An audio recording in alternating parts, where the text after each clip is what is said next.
Good evening, everybody, and welcome back once again to Rogues Gallery Live.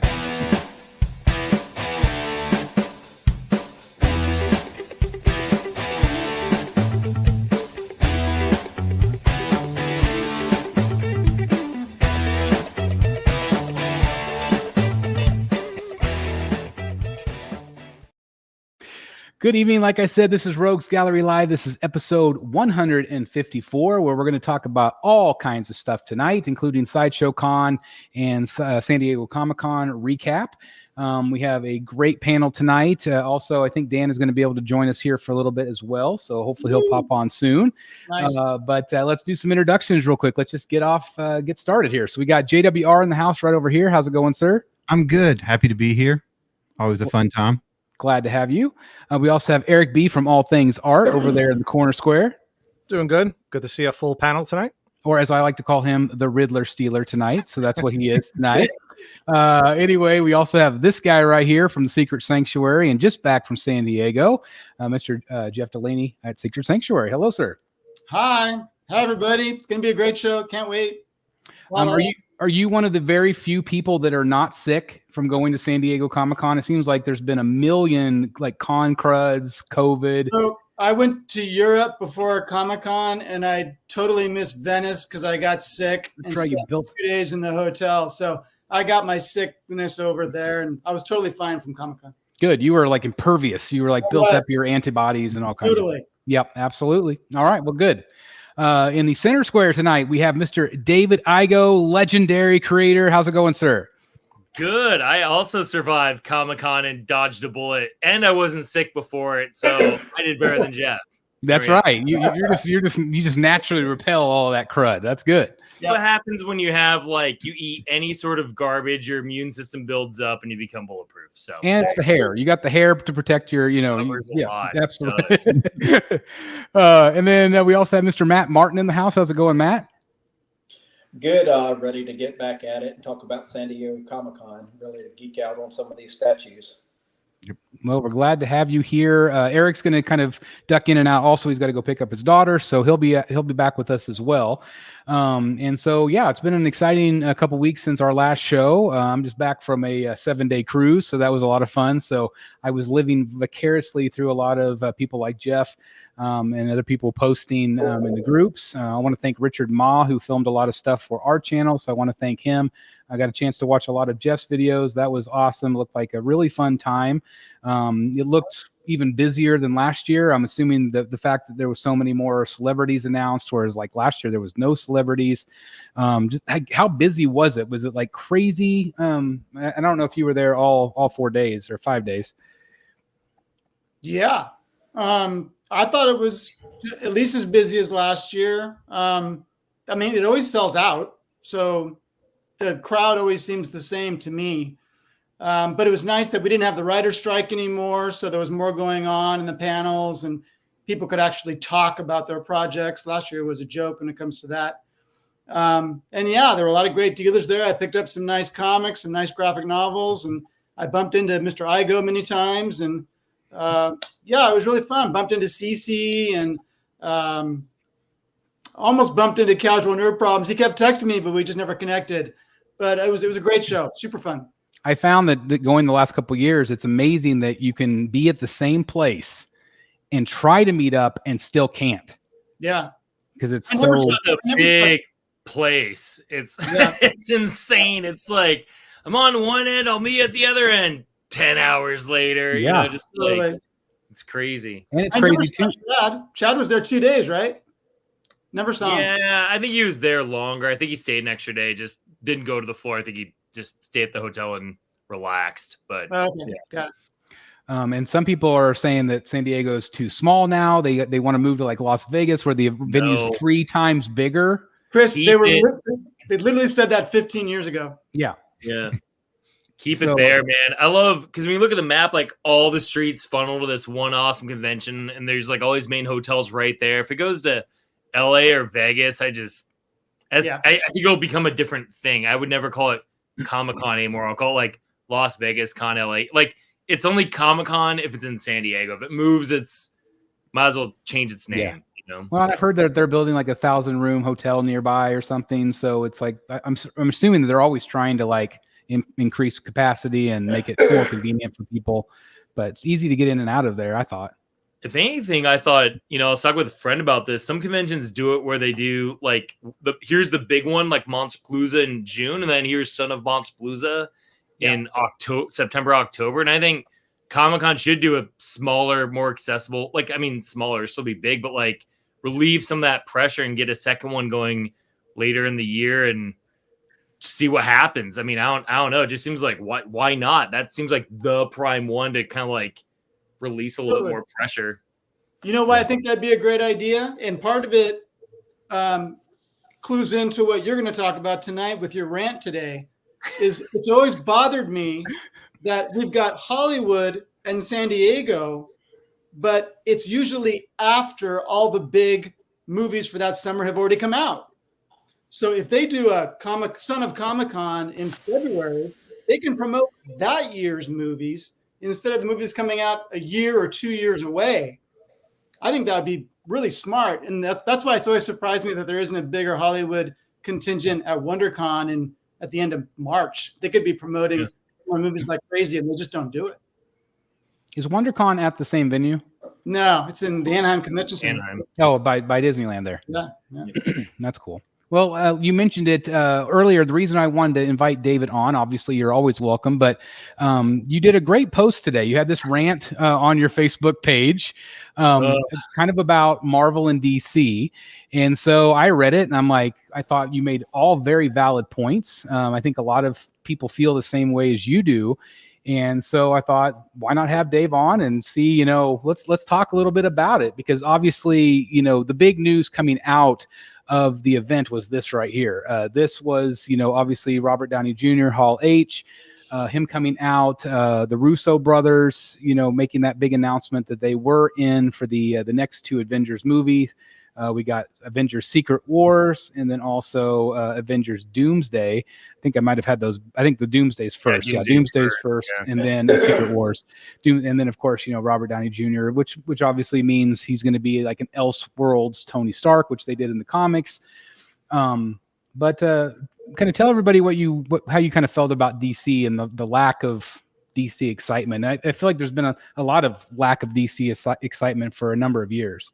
Man, so I say this with love for the property, and I say this with humility of knowing how hard it is to make a statue. I can only imagine it's infinitely times a billion harder to make a movie. So it's not like, you just don't know who's coming in, all the producers, all the executives, a lot of times directors get blamed for things completely out of their hands, or writers. You see the writing credits like, oh, that guy sucks movie. But it's like, dude, they were just trying to work with something that they already had. You never know. So I don't say this like assuming anything that's easy. It's just like everyone's been talking about the Doctor Doom casting and Tony Stark, and that just seeing the one Twitter post from the VP or whatever at Warner Brothers movies, how it's like too early for Superman, so they didn't want to bring Superman. And I was Googling him like, the Superman movie comes out before Comic-Con next year. What the hell? So there's a lot to that post, and I almost wrote the whole thing and then just delete it. I do that a lot of times. I'll like write an email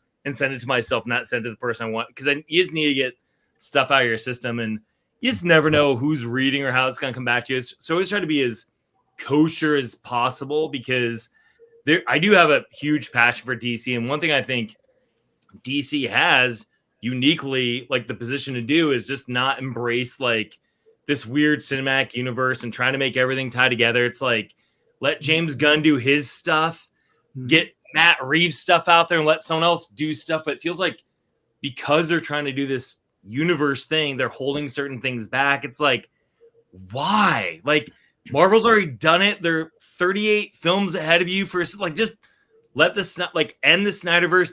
Dude, how much would we freak out if there's like a Wonder Woman 3, get a great Gal Gadot send off, and then like the final Snyderverse movie could be a Henry Cavill standalone Superman movie, and just end that universe like on a high note. Like, why? They're like, well, we don't want to confuse the audience. Like, dude, everyone knows this is this Superman, this Superman, this TV, this anime, whatever. It's like, embrace that. Embrace that you have this legacy of Christopher Reeve and George Reeves before that, and then you have Michael Keaton and Christian Bale and Val Kilmer and George Clooney, Ben. It's like, embrace that. And like, if I were head of DC, I'd be like, we need at least one Batman movie a year. Why are we not doing this?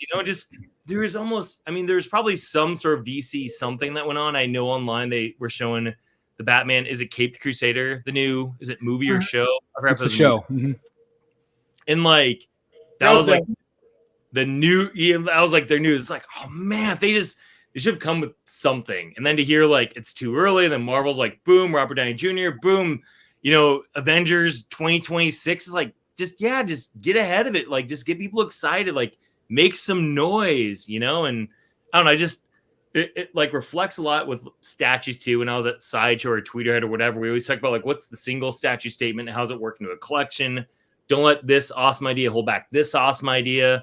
There's so many creative people out there, so much talent, instead of just making it like this James Gunn only thing. And I know he's going to have different writers and directors and teams, but like, let someone else just make the next Lego Batman movie. Make I always thought it'd be awesome as hell to have like a John Hamm, Adam West style Batman 66, goofy, funny live action Batman with like the light blue suit and a weird mask. Like, people would eat that up, I think, and just like, no, it'd be confusing. So that's where that rant started. I proofread it like 80 million times. And just part of me is like, you feel bad. Henry Cavill is like personally my favorite Superman. I didn't grow up with Christopher Reeve. I came way late to that. And so I didn't like the Brandon Ralph, is that how you say it? I always forget it. Yeah. I love that attempt at something, but that just didn't click for me at all. And so Henry Cavill's like my Superman, and Man of Steel's like a movie I love.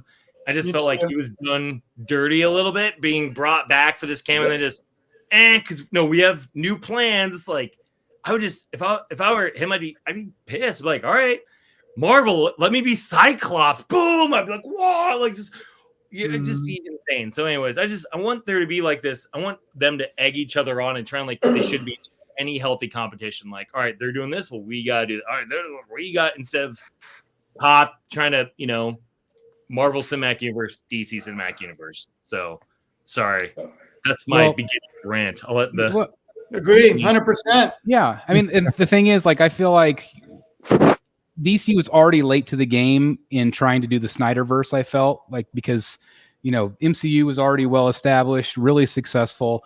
I think that's what they try to do, is be the anti that. Like, we're going to be the darker, more brooding version of these characters. We're going to, it's not going to be as comedy based and all that stuff. So then whenever they did the Justice League, and they changed the director and all that stuff, they try to make it funny, and I thought he wasn't doing this anymore. It's tradition now. He got the new computer. This wasn't supposed to happen. I feel like it's What just a part of the quitter. show now. It just has to happen. That's crazy. That's a would weird be face. great if he actually froze like that. He's actually like, no, don't say that. Hopefully they're organized. So, David, do you ever? Spent the money on the new computer. Thought it got upgraded Wi-Fi. Yeah. In this whole city. And Fiber. It's still an issue. Yeah. So, Dave, what was the best statue you saw in San Diego? Man, I feel like I didn't see a ton, just because of like I went to PCS's booth. I always loved saying hi to those guys. I was up to crazy stuff. Seeing, the Herrick brothers are now like full-time, like exclusive with them. Yeah. It was really cool.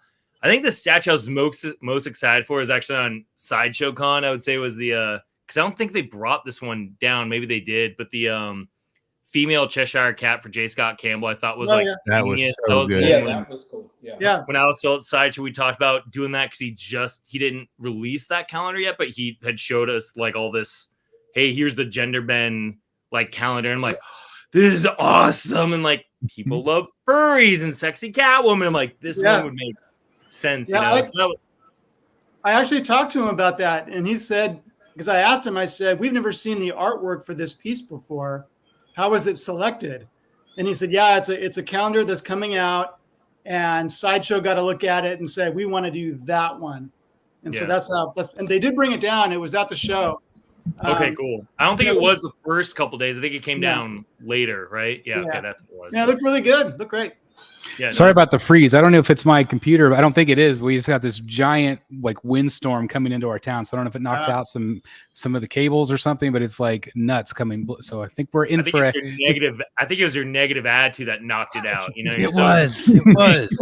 stuff. Just all the damn negativity on the channel. I tell you. So I don't remember what I was saying, but basically along the lines, I feel like they did try something that didn't necessarily work. And then our trash can just got knocked over. Jeez.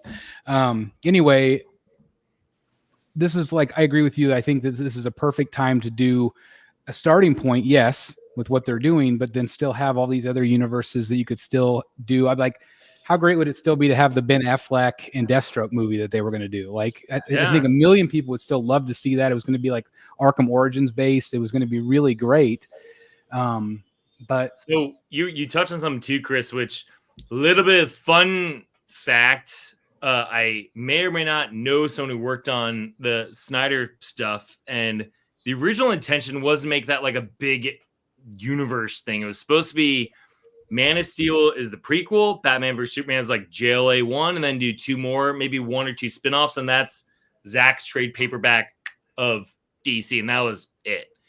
And so I heard about that very like early, like before Batman vs Superman came out, but then like a month or 2 later, I think it was like Marvel made this big, you know, all the phases, all the movies, all that stuff, and 2 months later, DC announced, boom, like Cyborg movie 2020. Like what? You know, just like can't like this is who's Cyborg, and it was just like that was the moment where even this is why I don't actually know, but just assuming a little bit, I don't even know if Zach knew they were intending to do that, and that was probably just some higher up person like, oh, we gotta react to this, you know, and it's just like, why? Like, just one thing I found with statues or any other industry, when you're reactionary, you do worse. It's kind of like you gotta just like be aware of what's going on out there, and then just do what's best for you and your brand and what you're trying to do, and don't like, well, they're doing this, we better do this too because they're already ahead of you. You know, like they're already ahead. Like I think DC's strength could be they could have leaned into like R-rated content and G-rated, like make it all the different. They at one point I was there for a presentation. They called it Stages for Ages. I'm like, that's genius. Lean into that, and they just didn't. They try to make movie like the JLA movie like more bright, funny instead of like lean into like. And it's unfortunate because who knows how that could have been handled anyways, because you know Zach was dealing with a tragic loss in his family, and so that's why he stepped away, and that was completely out of his control to handle that. But I like the idea of like, this is Snyder's here's this stuff, and this can go on, and here's Matt Reeves, and you can have James Gunn do his own thing too. Like you can have all those different flavors, and I just, you know, no one wants to. I just don't see how anyone's like, you know what, it'd be a great idea. Start this whole complicated thing that we have to worry about in 5 years. If people want to jump to this movie, they have to know the other 18 movies to enjoy this movie. It's like, I think people are, when I think of like TikTok culture and all that stuff, I think people look for like what's digestible and like a trilogy on its own, like Nolan's trilogy, boom. And then they had like the Batman animated, what was that called? Arkham Knight, or not Arkham Knight, Gotham Knight. Was that the animated thing that came by Gaslight? No, it was a bunch of animated shorts, like Animatrix style, that took place in Nolan's universe. Yes. Okay. I think it was called Gotham Knights, I think. And they had like 6 different animation director creators do 6 completely different shorts as boom, like an anthology, but it was all in the Nolan universe. They had like this one that had Killer Croc and this one that had Deadshot. There's completely different animators and styles, but it was in Nolan's universe. Awesome. I'm like, that's awesome. If you guys haven't seen it, you should look that up. I forgot. I think it's called Batman Gotham Knight, and it's an anthology thing that came out in 2006 or 9. Well, to me, Nolan, I mean, hate to say it, he's one of the best directors, you know, ever. But with respect, I think DC just ran him off because they kept, you know, he talks. You'll see these interviews he did, and he just talks, and everybody asked him, "Hey, would you come back to DC? Would you come back and do it?" And he was like, "They don't understand. It'll be done when it's done. You can't rush my product. You know, they don't want to hear it'll be done when it's done, type thing. And if you look at those Nolan movies, some of the best Batman movies ever. You know what I'm saying? And now Matt Reeves, I think, is doing a great job, type thing like that. But, like you said, you don't want to be playing catch up. Hey, stay in your own lane and just do your thing. Marvel can be in their lane doing 28 movies a year. That's great. Okay. Hey, we're going to be in our lane and we're going to do 1 movie a year, 2 movies a year, whatever, but make those movies good. Like the Aquaman, I don't even think it freaking had a story. It's just like, hey, Jason Momoa, in special effects fest, type thing like that. And it's like, you can't keep good directors if, just like back in the day, Tim Burton, I saw a documentary on the Batman 89 stuff. They wanted him to come back to do part 2. And he was like, no, I got some new ideas. It was like Edward Scissorhands, etc. And they're like, we'll okay those if you come back and do part 2.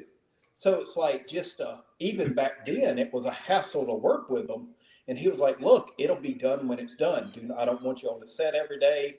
It'll be done when it's done, type thing. But I don't even think it's just that. Like, I feel like it's been across the board in all of DC's decision making, whether it's merchandise, like just having conversations with other artists or statue companies, like how hard it is to get things approved sometimes, or even sometimes when they approve things and say, hey, it gets approved, but then 3 weeks later, nope, never mind, it's not approved now.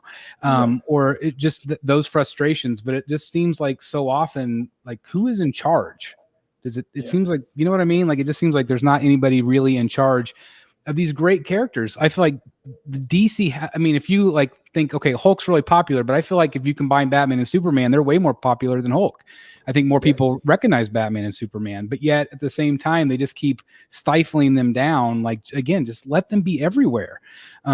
People aren't going to get sick of Batman. Like, I think, like you said, David, like, it's like, whoa, another Batman. Yes, another Batman. People love it. People 100%. Love the character. Especially, it'd be one thing if it's like more of the same. But man, if like within a 3-year span, if they had like an R-rated Dark Knight Returns, an R-rated horror Robert Eggers movie, and then a Lego Batman and a John Hamm Batman, then a Matt Reeves Batman. I don't think anyone's gonna be like, if they're all good, that's the fatigue, is like bad movie fatigue, not good. Like, I've never heard someone say the only bad thing about having too much stuff is I can't watch it all. Like, what do you watch on TV? I'm just behind on a million things. So much good shit to watch. It's like, and that's the fatigue is bad. Like, superhero fatigue, I just don't believe it. The Boys is awesome. Invincible is awesome.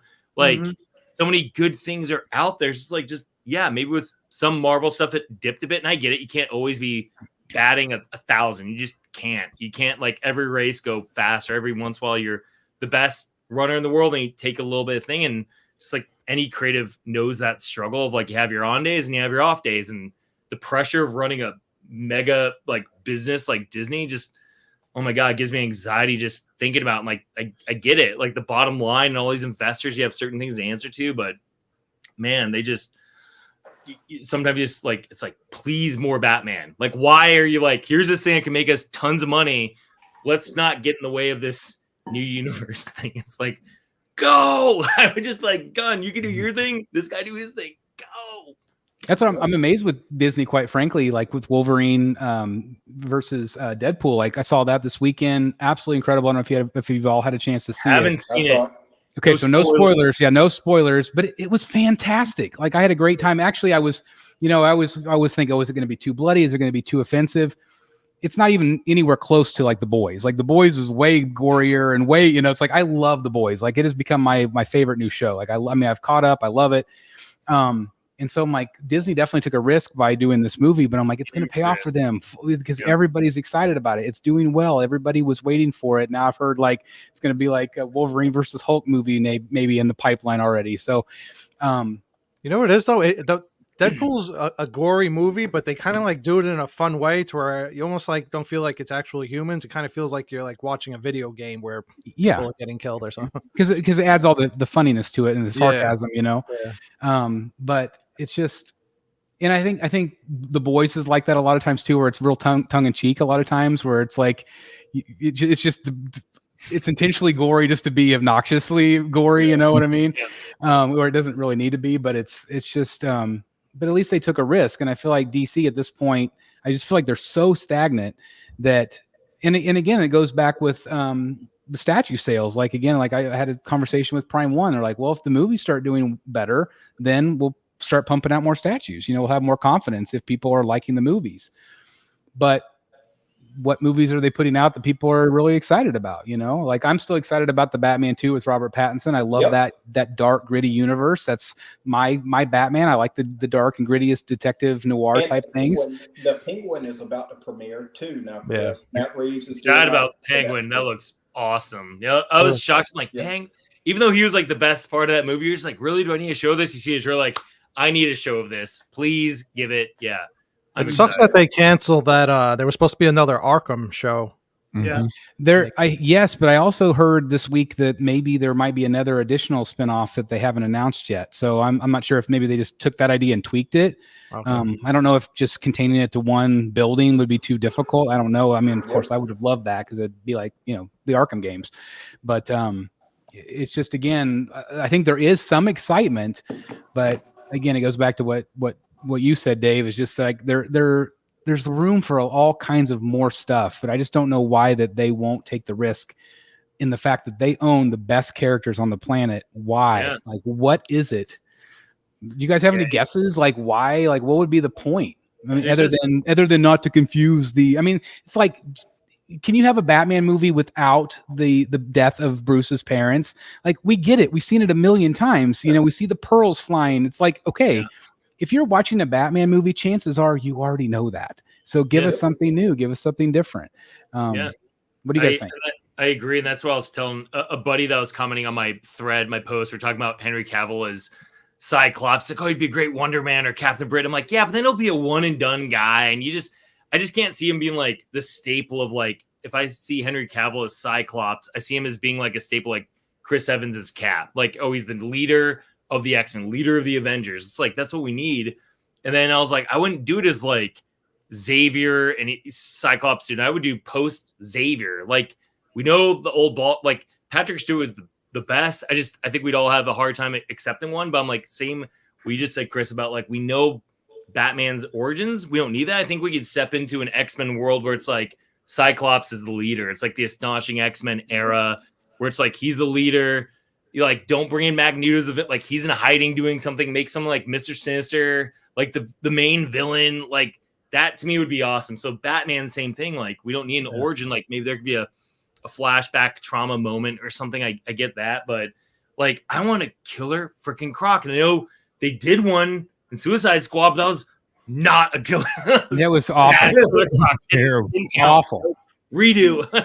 And I have friends that worked on that. I hate saying it, but it's like, I think we can all watch them and go, that was a movie. And next, just like, it's get us some more good stuff. I think in one of the Batman animated shorts on the Gotham Knight animated thing I was telling you guys about, it starts in like the sewer and then Batman's fighting Croc busting through a wall. And that's like, don't you know what's going on? Batman's beating the shit of a giant crocodile, man. Love it's it. like, that's what I want. And then boom, that's like hook, line, and sinker right away, and then lead into another villain and set up a thing. We don't have to have like, there's so much more than the Joker. Like, save Joker for later. Give us some like Clayface, some Man-Bat, some like a new Mr. Freeze done well. Just like, I don't know. It's such a rich, Chris, you're just talking about like all the different, what's my next top 10? Like, imagine if they did like a live action Mask of Phantasm. That'd be like, what? It'd just be crazy. It'd be absolutely and that's the thing, like it's a dual-edged sword for me, because like I love what Matt Reeves is doing. It's so like it makes The Dark Knight look like child's play in terms of realism. Like, it's just, it's just so real, and they pigeonholed themselves a little bit. Like, I can't imagine them I feel like a perfect fit would be like the Court of Owls or something along those lines. Hugo Strange or somebody like that. But like they're saying, well, it's going to be like Clayface. Well, how do you do a Clayface in a realistic way? And so I don't feel like a lot of those characters fit in that universe. So I do want a separate universe that has, whether it's CG or whatever, like, if it's a big Killer Croc or Solomon Grundy or some just have that, I don't know, I guess more like fantastic, whimsical angle to him. Right. Like instead of it being like, oh, here's the gritty one, it's like, what's a realistic Batman the animated series look like? Like, do that. Like, let someone come in and be like, I want to make a realistic Batman the animated series. I have a 3-part saga. Go. I'd be like, sweet. That's what I want. When I feel like the movies. I was just gonna say the movies always feel like they recycle over and over again. It's like the same ideas, the same plot, the same everything. It's like there's 80 years of comic book history that they can get from. Like again, do a Court of Owls story, do a Hush story. There's so many possibilities, but for some reason they just don't utilize their own material. And I don't understand that. I think so many people would really love that, especially hardcore fans. And it might bring new fans into comics again, Yeah. Yeah. What's that source material? I want to read that book, Mm-hmm. Yeah. Well, they did come out and say, Matt Reeves said the Penguin show takes place 1 week after the ending of the Batman. So it's going to be like 7 days later. The Penguin stuff starts going down. Oh, sorry. No, I was just gonna say they showed in the trailer. He's like driving in the car or something, and everything's still flooded and stuff. Yeah. Mm-hmm. And they also show's gonna be awesome. That the show ties directly into, like, the end of it ties directly into Batman 2. So it's gonna go straight. Cool. Yeah. That would be cool. Yeah. I'm curious what Batman's doing that whole time. Like, what's he doing? Why are they able to do this? I love that stuff. Like, I love like think of the Suicide Squad live action movie. It's supposed to be like a moment where Batman and Justice League, after Superman dies, leaves to go recruit the Justice League, and then so Arkham or like Gotham is left unattended by Batman. And I just felt like they made like a saving the world thing. It's like that should be about like Harley and Joker taking over Gotham. They need bad guys to fight bad guys, and they went like, let's make it about potato eyeball aliens. Like, what the hell? Like, imagine if it was Joker, Harley, and Croc versus like King Shark and 4 other, like Suicide Squad. Like, that would be bad guys versus bad guys. It doesn't always have to be giant scope. I love that about the new Batman. It's like a small Gotham thing. It's not like, I don't know, the third Nolan one where they made about like the nuclear bomb. I'm like, out. It just became a bit much for me, but that's where I just don't understand, like, who's in charge of this stuff. The stuff writes itself. Everybody could have said, again, the Suicide Squad, Joker should have been the main villain. Even after they put it out, they're like, yeah, Joker probably should have been the main villain. Like, I just don't understand who is coming up with these ideas and why they feel like they have to change them so much. And speaking of that, like this was a bit of a controversy, and Jeff, you can maybe speak on that from this week, where the new animated series, they debuted Penguin, but she's a female, or she's a she. We got a female Penguin. What did you think about that? I didn't see the need for it. I didn't find the character as a female to be any more interesting than the character as a male. The entire first episode they showed at that panel, and it was okay.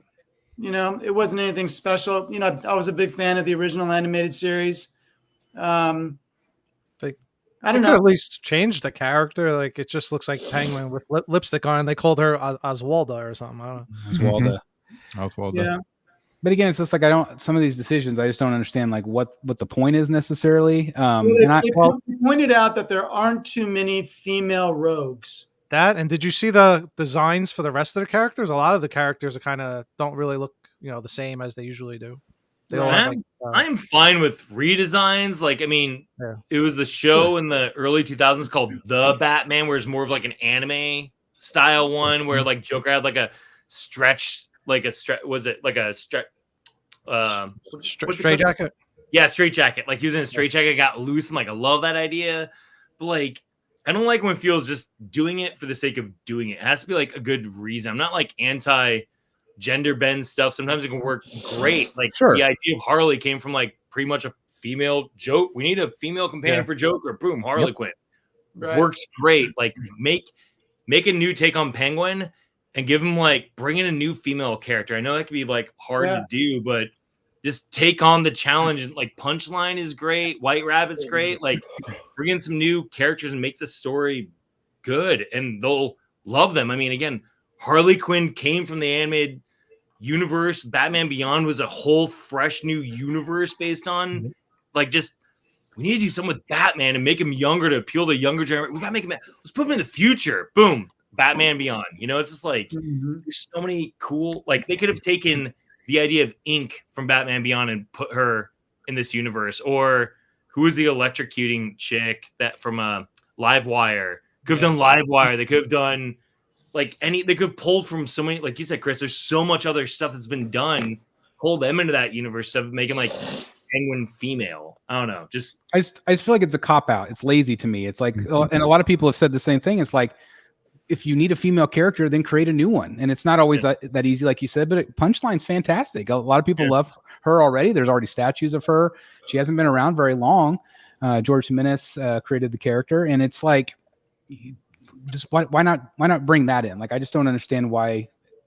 And I don't know. I don't know what additional audience they're going to bring in. So Jeff, you got Oswalda. Jeff, you actually got to see this like anime, like watching it, right? Yeah, we watched the whole episode. Does she like sound like the Penguin, and like it's just like completely? No, she sounds like Minnie Driver. Okay, she sounds like Minnie Driver. Said she based the voice on her mother-in-law. Did you hear that? Like, did you hear that? She doesn't make the penguin noise. And but she sings. So that's the thing. She's like a nightclub performer in her. It's like she has two identities. She's, the bad person and the nightclub performer. And I don't know. So we were under the impression that I think everybody was it's going to be kind of this 1930s, 40s kind of gangstery world. But you're saying it's not necessarily going to be that. So Matt Reeves described it as just like his Batman movies, or his movie, that he wants it to have that feel of like the old time cars. And that's in some of the, like I saw you on one of your videos talk about, you wanted that kind of dialogue, that kind of 30s. Yeah. Hey, see, yeah. It kind of has that. But it doesn't have anything historically 30s and 40s that you would expect. There's no like World War II backdrop or Prohibition backdrop, anything like that. He said he wants it to be in the modern world, but have that kind of feeling of the first week of Batman type thing. Okay. So it's kind of the same thing where they're not committing. They're keeping it very nebulous, and they can do whatever they want, but it leaves you ungrounded, I think. And I don't know, on a scale of 1 to 10, I'd probably give it a 5. Oof. Did you feel like it had that same feeling of the animated series, or did you feel like it? No, I mean, I loved the animated series, and this one I didn't love so much. Isn't it crazy how you think of I think of the animated series as like mega spanning show, and then it's 3 seasons of the original, and then a fourth I forgot what they called it, but it's like it's like that's it. It's like, wow, I feel like I saw like 1 million episodes of this growing up, and it's like, you had 4 seasons of it. I was like, it. But then you think of like Superman, the animated series, and Justice League Unlimited, which all padded it out, but like, man, Batman the Animated Series wasn't like as long of a show as I remember. I'm like, man, I feel like there's like hundreds of episodes. Yeah.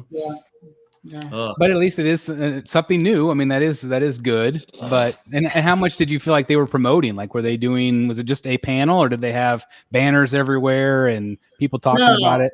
It was just the panel, but it was in a room that held thousands of people. That's good. Well, I mean, I would assume it was packed, busy. Jeff, the panel room. Yeah, cool. Yeah, in fact, some people probably didn't get in. So, speaking of panels, how come you weren't able to get to the Robert Downey panel? Is that like something that it's possible to get into? Hall H, you got to sleep overnight outside to get into, and I'm just not willing to do that. That first year that I went to San Diego Comic-Con and met Jeff and met Dave that year too for the first time. But like, I remember we walked out the back and you showed me, we like walked that whole back. Is that where still people line up, is on that along the line, on the way to Seaport Village. Yeah. And just to see the amount of people and chairs and tents, like it's like you have to either choose, I'm going to do this or go to the con. Exactly. There really is no either or. Like, I mean, or both. Like, you have to choose ahead of time. And you also don't know what you're going to expect. You don't know who's going to show up. Like, I mean, Mark Hamill showed up at like a SpongeBob thing or something. Like, so you just never know who's going to be at what panel. I was Jim Lee was at the Mondo panel. You're just like, what? Right. Crazy. I think they love that too. I think that helps spread it out instead of making it like this one mega thing. I think that all started, Jeff, you've been going to Comic-Con for a long time too, but that all Hall Age craziness, that was like when Twilight, all that started, right? Wasn't that when the first like overnight lines really started happening at It sounds Comic-Con? right. That's Yeah, how it I sounds remember right. it. Hall H used to be the doors were wide open. There was no line. You just walked in and walked out. Schwarzenegger would be up on the stage promoting Greatest American Hero, whatever the heck, whatever movie he was doing at that time. Last Action Hero, I bet. Yeah, Last That was Action a Hero. good one. Great movie. And I mean, it was the best. It was so cool.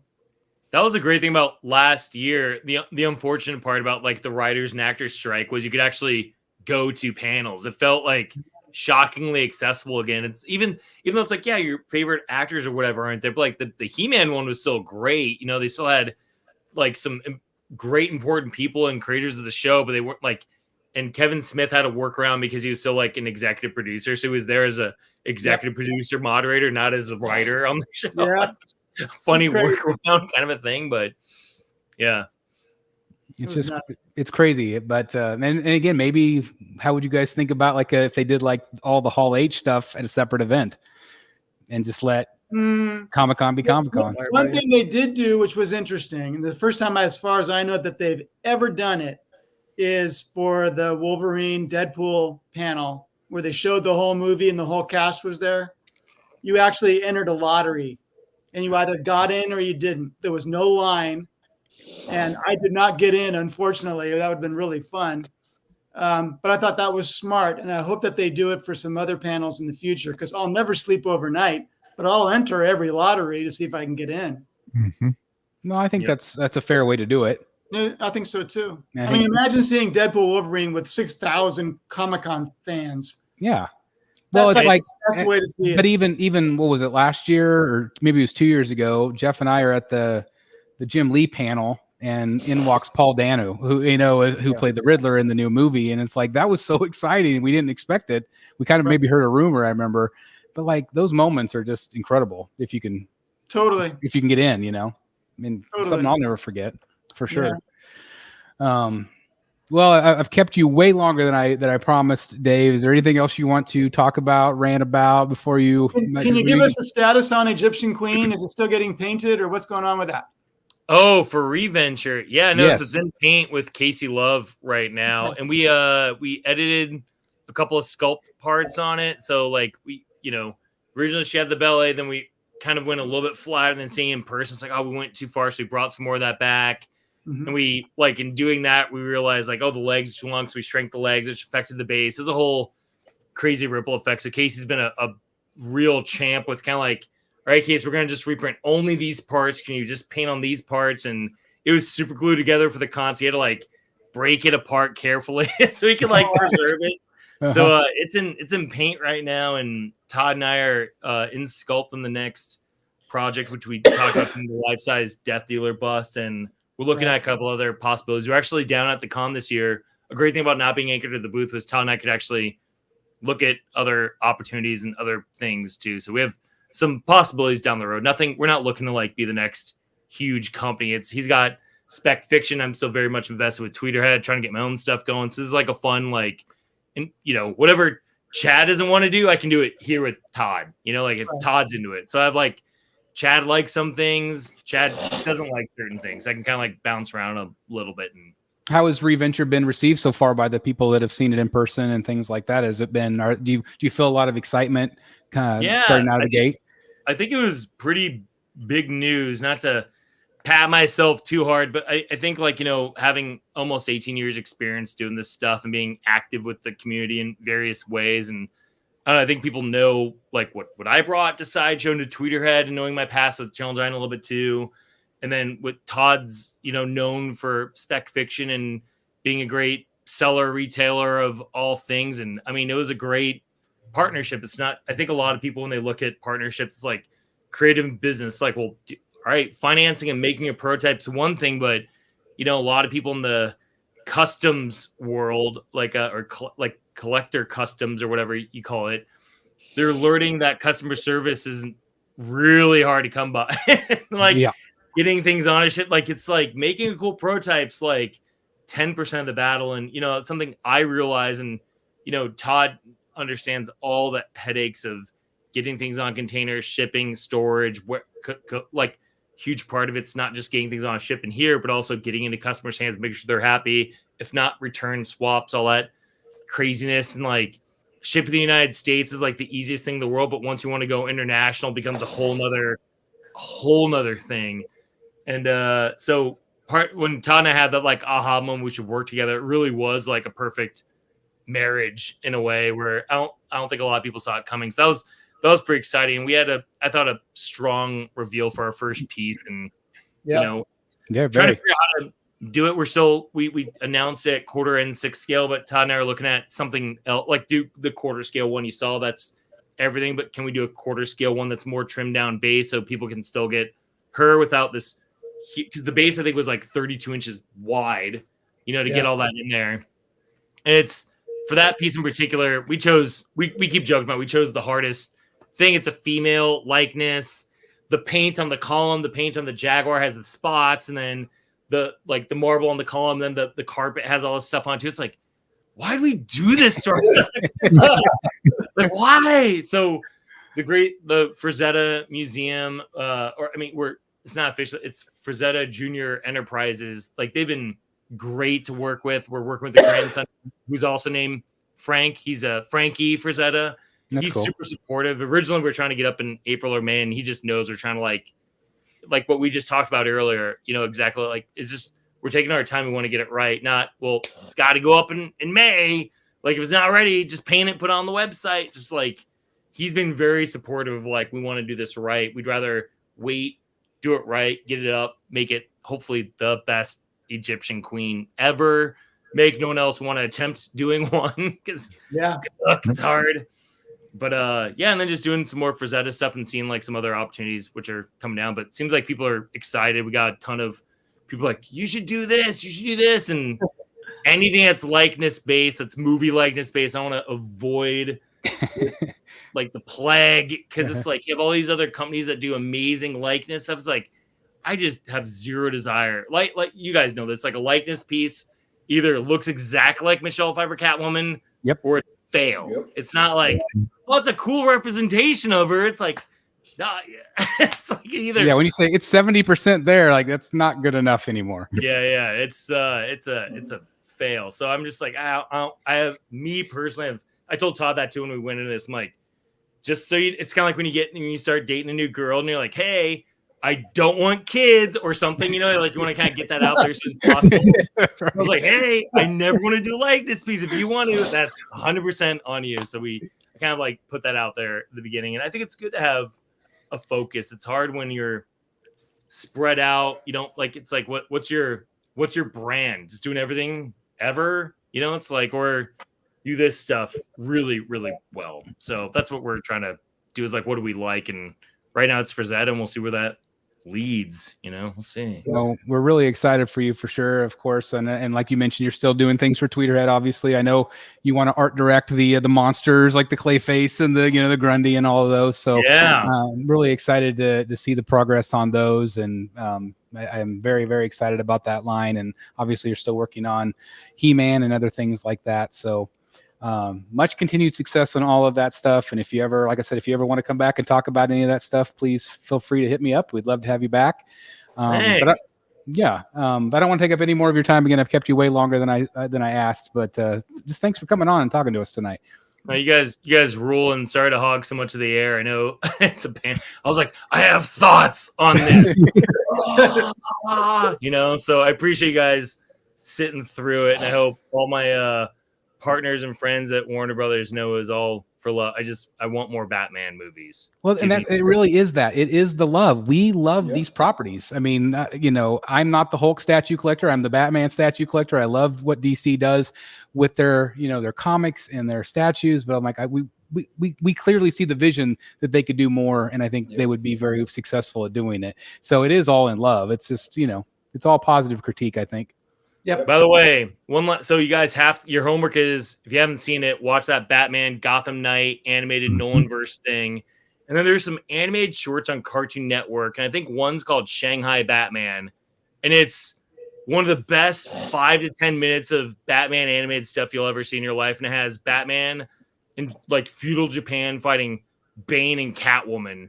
And it's amazing. And that's where I come from. Like, you could just do a movie of that. And they've done it with like the animated stuff, but make a live action that. Like, that's what we don't like. Oh, I'm confused. Feudal Japan Batman, does that connect with this Superman? Who cares? Just make it. Exactly. You know, Exactly. it's like I think Fox did great, and now like with the X-Men stuff with like loose continuity. It's like they kind of connect, and then sometimes it doesn't make any sense, and who cares? You know what I mean? It's just like, who cares? Just like make cool stuff if it connects, kind of cool, you know? Yep, 100%. So Shanghai Batman, I think that's what it's called. Watch that one too. And if I think of more, I'll email them to you, Chris, and you can spread it out. So yeah, we'll do that. Well, thank you. Yeah, absolutely. That we've homework accepted, sir. Absolutely. Anyway, this is high school homework for me. If they were like, dude, all right, read this book or go watch this animated thing, I'm like, whoa. Oh, here we go. It's called The Batman of Shanghai. Never even heard. There we go. Batman of Shanghai. So yeah, I've not heard of that one either. I saw like the Batman Ninja, which I thought had good moments. The first half was decent, but I'll have to check out that. When all those monkeys make up like the giant thing, I was like, I'm here for that. But like, some has some cool ideas. But overall, I was like, I just wish it was a little bit better. But anything, if you guys look up like Jay Oliva, director he did Dark Knight Returns 1, 2, Flashpoint. Anything he directed there was like amazing stuff. And the DC animated stuff is just like gold to me. I love all that. Why don't they make that into live action movies? Like that, dude. If they just took every animated, like the New 52 Justice League movie after Flashpoint, and just goes on Batman and Son, or Batman versus Robin. Those were two epic stories that tied into each other. Plus every other movie they've done. 100,000%. Look what they did with the Flash. They did a Flash movie with the Flashpoint, and they changed the whole entire story to garbage. Dude, why? Why? So talking to Jay, he made that Flash movie. He's like, this is, if I make one Flash movie, it's got to be like, that's what they should do with the live action. It kind of there. Then it's kind of like they missed the whole dynamic of, like, to me, the whole reason for that movie and why it started was like, man, we both lost our parents. We're connecting on this. And then he does something, screws it up. And then there's Batman and something's different because he's shooting. He's like, holy shit. You realize, like, oh, this Thomas Wayne, it's his dad. And he died. I know your son. Like, that whole, like, connection point was huge. And instead of the live action one, like, let's try to bring back Michael Keaton, which I was excited to see how they did that. Sure. How, like, I don't get how time travel makes, you know, Ben Affleck turn into Michael Keaton and everyone else is the same. It's like time travel makes this one character switch.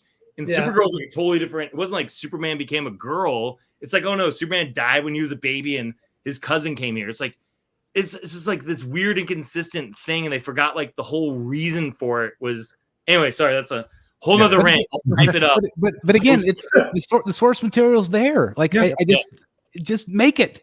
The Arkham Batman Assault on Arkham should have been the Suicide Squad movie. To even have Batman was kind of in it. So, but that's like, that's your Suicide Squad. That's it. They're like, I have something to say. It's like, all right, cool. Better be better. Nope. Like, God, just like, you know, like last day, I promise. I think sometimes they just think, well, if people already know the story, maybe they're not going to go see the movie because they know what happens. That's the only thing I could think of as to why they don't do stuff like that. It's the same thing. It's the same thing with Disney. Like if you've been to Disneyland, you go, you know, they have Galaxy's Edge, which is great, but people just wanted Mos Eisley. They just wanted the places to visit. Like that's why you go to Harry Potter Universal and you actually can live in that world. We want to live in that world in live action. So yes, we've read the story, but we want to live in it. And that lets us live in it. And if you change it so much, then it's just a giant disconnect.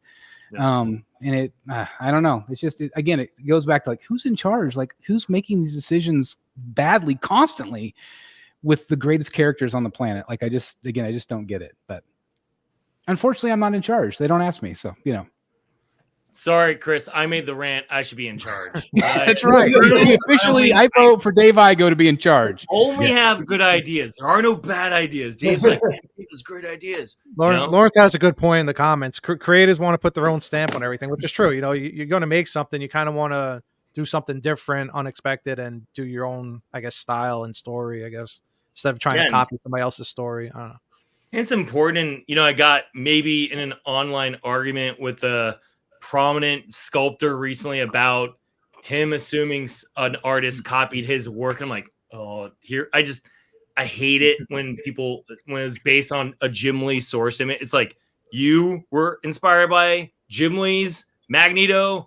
This guy was inspired by Jim Lee's Magneto. To act like they copied you, it killed me. But like, you can't always create something new all the time. Like when I was at Sideshow, a lot of times I did go back and look at like what I do this a tweet or two. All right, we're doing a new Batman. Here's all the Batmans that have been done that I think are relevant, you know, to what we're doing. Like, are we doing something different, or are we going to take something that's been done? Because I mean, again, like source material, you know, I'm not going to do Batman in a pink suit, like bouncing on his ears, like, you know, doing like, it's like, I just like, you want to do an iconic Batman. There's only so many iconic Batman. So you look like, all right, what are the other ones? All right, cool. There's something there. Like they did this. Great. Cool. That's the same thing I want to do, but they already did it. Can I take that and can I do my version of that too? And I think sometimes people get so caught up in like the desire to be 100% original or putting their stamp on something instead of just like, this isn't for you. It's for the audience. You know, it's not to say this is Dave Igo's Batman. You know, like this is not my, like if I were to walk outside, get hit by a truck today after this chat and I died, I hope someone would pick the torch up of Motu Legends and, hey, we never got Man at Arms, this, and like whatever they wanted to, and just make it work in that world and then do their own stuff. It doesn't have to be, it's not Dave Igo's Motu Legends, it's Motu Legends. And I'm the one working on it, thankfully. You know, it's like I love doing it. And I think so many people worry about like their name and their fingerprint on it rather than just like do what the collector, the consumer, the fan wants. It's for them, it's not for you, you know? Right. So, yep, absolutely. All right. Well, thanks for having me, guys. And if you're like, dude, let's have another rant about a thing. Like, absolutely. Rant anytime you want right here on Rogues Gallery Live. We absolutely love having you on. Again, we've been a giant fan of yours for a very long time. So again, just thank you for taking time out of your day to come chat with us. Thanks, man. Thanks, Chris, Josh, Eric, Matt, Jeff. Thank you, guys. Have a good rest of your show. I'm going to go eat dinner and have a drink. That's right. That's right. Well, have a good night. Take care. All right, how do I leave this, Chris? Do you kick me out or do I leave? I'm going to kick you out in 3, 2, 1. Bye-bye. Oh, that was fantastic. Absolutely. Absolutely. Well, I'm so glad that we had an opportunity to have him on. He's just, you know, again, like I said, just a big fan of his for a very, very long time. And it's just, it's interesting, you know, when people have such passionate responses to things and to be able to talk about them, because again, you know, whenever we're at a convention, there are certain things that obviously, Jeff, I'm sure you saw lacking in things that maybe you were looking for, you know, that sort of thing. Mm-hmm. So anyway. Do you want to see what I got? Yeah, absolutely. I got Batman #7. Hold on, let me I like that one. I love that cover. Oh, that's awesome. Yeah. The only weird thing about this cover is Robin's getting a face full of butt in that picture. Well, yes, he is. Now, is this a World War II inspired cover ish? No, this is just punching out a bad guy. This is actually just before the war. Okay, it looked like it was maybe a soldier or something, but with the green, but just a guy in a suit. Well, it definitely has that feel of the covers that you like. Oh yeah, no, I mean these large logo Batmans. There's only 15 of them before they went to the smaller logo. I love the large logo Batmans. I think they're really cool. Anyway, I got that, and then I got Batman 235, which is a really cool Neil Adams. I love that cover. Yeah, that's a great cover. Awesome. With Talley there. Yeah, I like Batman in the water, coming out of the water. Also, he's up in the tree. That's just he's distracting them. That's his cowl and cape. Oh, I see. Okay, yeah, that makes sense. He's up in the tree behind who else is that? Who's to the right? No, I can't really see it. That I don't know. I have to read the story again. But It's Just crack it open. And read Yeah, it up. open Yeah. up. Yeah, it's really cool. And then I got the latest Daniel Clowes graphic novel. I'm not sure if you're familiar with him. I'm not. He's one of the best independent comics writers of the past 30 years. Can you open up the art just so we can see what the art looks like inside? Yeah. Give us a little taste. Oh, Okay. nice. Okay, cool. D. Monica. So sometimes he'll bring out a new graphic novel in 2 years, and sometimes he'll bring it out in 6 years. He just works at his own pace, but he's awesome. Is that the one you ran into that you talked to? No, that was Ron Lim, who Oh, on preview night, I'm filming the Iron Studios booth. I think it was Iron Studios. And I sense a person to my left, and I finish the video and look over, and it's a guy and his son. And he says, Jeff Delaney, right? And he compliments me on the channel. And I'm looking at his name tag, and I'm like, I know that name, but is that really him? And we chatted for a while, and then he took off, and I Googled his name, and sure enough, it was Ron Lim, who's been working for Marvel for 30 years and did a lot of Silver Surfer. He did a lot of like the Infinity Gauntlet issues, and he's just been a stalwart at Marvel forever. I loved his Silver Surfer books. So that was really fun. So on Saturday, I think I went to his booth in Artist Alley and got a picture with him. Really, really nice guy. that's awesome. That's the best part about cons is just bumping into either, other collectors or people that watch your channel or artists or just, people like it was just like last year, Ledger and I bumped into Tony Baxter, which again, that was like one of the biggest moments of my life. I've wanted to meet him my whole life. And it's just those moments are so fun. So I'm really glad you had a chance to meet him. That was really cool. It was great. Really cool. Jeff, question. Did you, great comments, by the way. Did you see any more, or did that, I guess you had a budget in mind. Did that take up your budget, or did you see any more that you wanted type thing? Oh, I could have spent $1 million. Oh, yeah, I know. Yeah, you definitely see a lot of things you want. That's for sure. Yeah, and the funny thing is, I see books that I used to own. No, and now they're selling for a lot more than they did when I owned them. Yeah. So that's fun too. But also, I know all the dealers at the show, but I only get to see them once a year in San Diego. Yeah. So it's really fun to interact with them. And you and I were chatting today about Matt Nelson. It was fun to see Matt, the president of CGC. And it's just a real fun group of guys that I don't get to see very often, but I interact with online. No, there's pretty much any book that you want, any vintage comic you wanted was probably at that show. You can get there. Yeah. If you got the money, there's Batman 1, Superman 1, Detective 27, Action 1, and they're all there.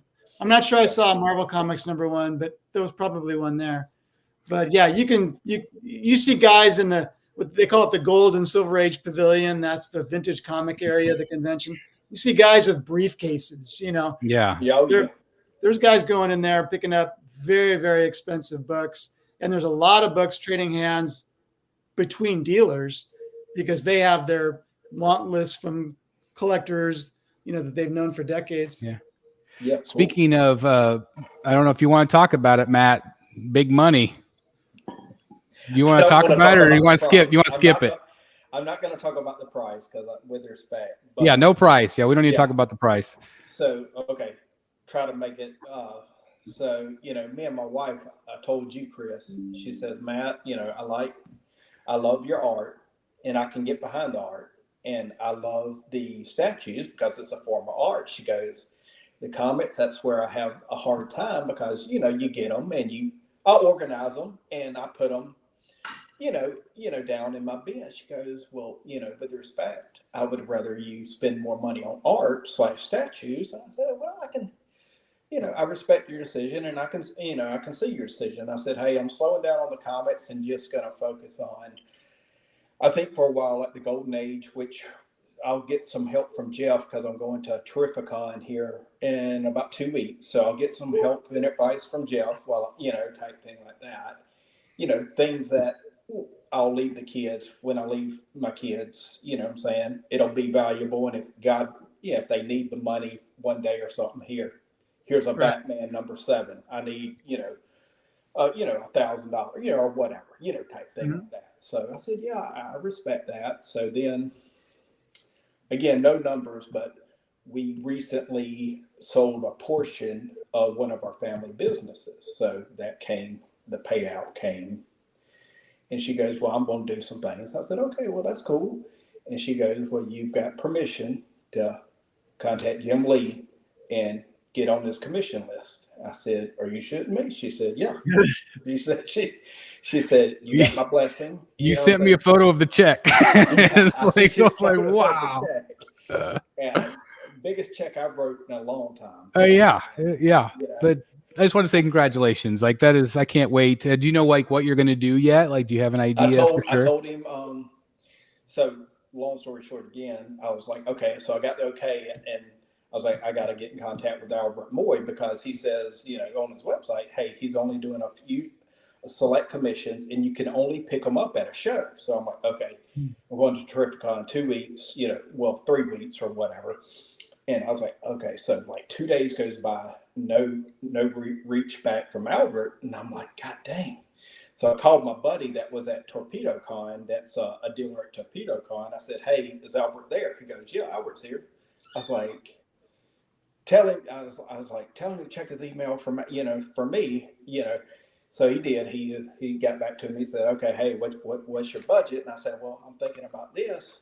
I want to do a Batman Joker piece, 11 by 17. He goes, well, that price ain't gonna do that. You know what I'm saying? I said, okay, well, what price does that? You know what I'm saying? So then I go back to my wife because, significantly more. I said, okay, hey, just to fill you in, this is where we're at. I need to know how to proceed. And she could have went either way. She could have been like, hey, no, Matt, or whatever. But she goes, well, this is your Super Bowl, right? I go, yeah. And she goes, you don't go to the Super Bowl and sit in the nosebleeds. I said, that's all I need to know. I said, that's a good line. That's a great line. There was never the thought of just doing one character for less money. Yeah, no. And if I'm going to do it, I'm going to do what I want to, with respect. I mean, yeah. And that was her point. She goes, Matt, why go with a smaller piece when you can get what you really want for, more? And she goes, just all I ask is you leave the art to the kid. I said, yeah, no problem. You know what I'm saying? So then contacted Albert Moy. So we get it all worked out. And then Albert goes, well, now I got to check with Jim to see if he even wants to do the piece. And I'm like, God dang. I'm like, I mean, we were emailing for days. I mean, a few days at this point. And so I'm like, I'm talking to him. I'm like, tell him I'm a veteran. Tell him it's whatever, I mean, just tell him. Because I got a buddy who tried to get a Jim Lee commission. Not this big of value, but Jim denied it. So, I mean, he is denying some stuff. I mean, with respect. So, sure.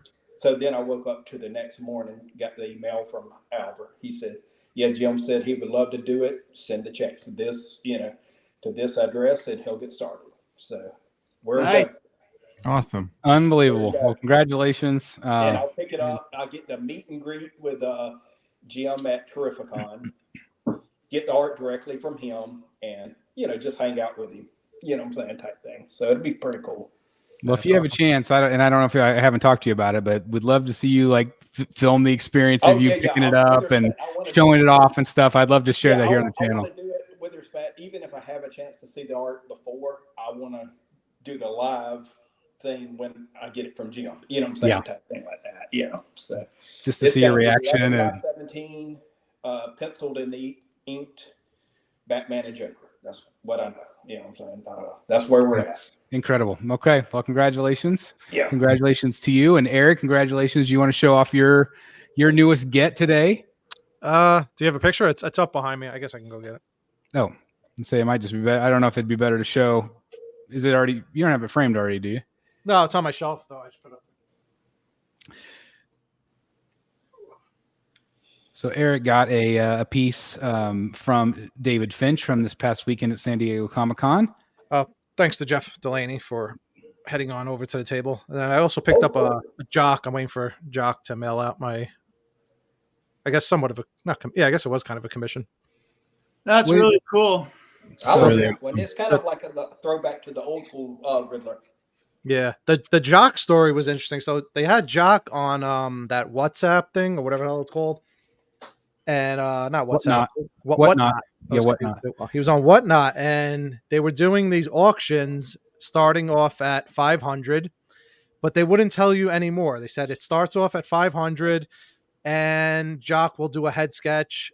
You can't tell him which character. You can only pick 3 characters, and he'll choose one. So now I see like a lot of comments. People are iffy. They're like, "Well, how quick is he going to draw it? How do I know he's going to choose what I want?" So I took the gamble. I saw nobody was bidding. I was the only one that made the bid. I won at 500, and not only did he didn't even do a head sketch. He did a full figure drawing, which he usually charges like 1,100 for. So I lucked out on that. Here it is right here. This is the Nice. screenshot of it. So Oh, cool. I mean, he banged that out in like 2 minutes either way, but yeah, he charges a That's lot incredible. more. I was going to say it's he did mine. I've actually been in contact with him because if you remember, I got the tan one. I didn't really like it because I didn't ask for the tan one, and so he felt bad. So I sent it back to Comic Sketch Art. He did it in the UK a couple of weeks ago, he said, and was just going to bring it to San Diego. So I would assume in a couple of days I'll probably get a tracking number. So I haven't seen what mine looks like yet.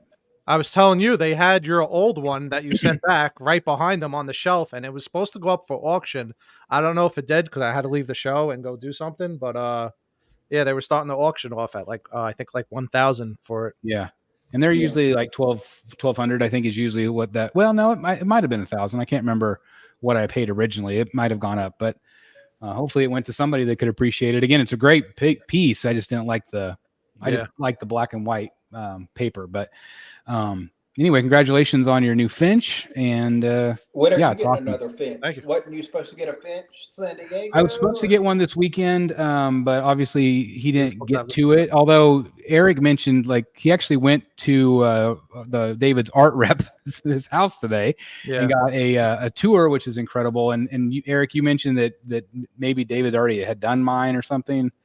So yeah, I went to a tour of Jason's house today. I don't know if he's watching, but thanks, Jason. Yeah, it was I was telling you guys, it was like a miniature original art convention in there because his house is just like full of stuff. He's a collector himself.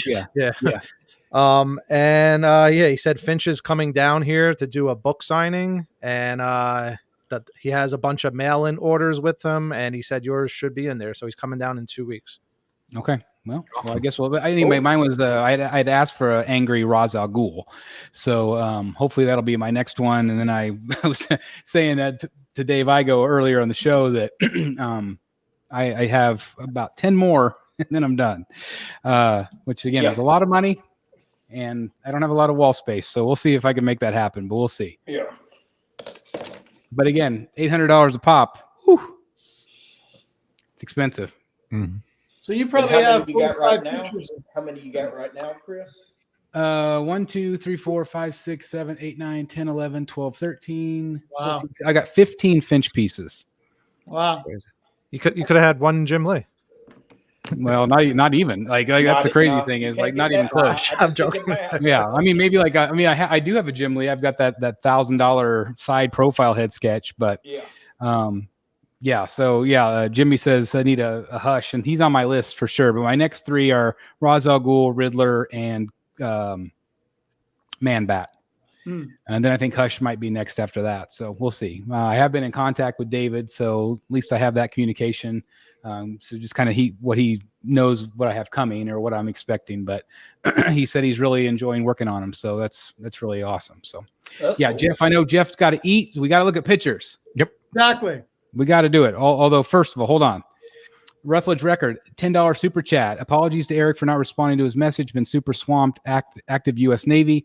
I will respond very soon. Still want to get that Two-Face head fixed. So, I'm assuming you know what that means. So, again, thank you very much for the super chat and the message. And I'm sure you'll be in contact with Eric. So, no worries. That's awesome. Thank you. Okay. All right. Let me get rid of this banner so everybody can see what's going on. And we'll see if I can show you a lot of photos tonight. A lot of stuff. Let's see. Where's my rogues?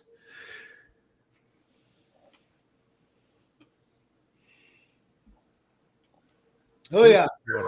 That's crazy. All right.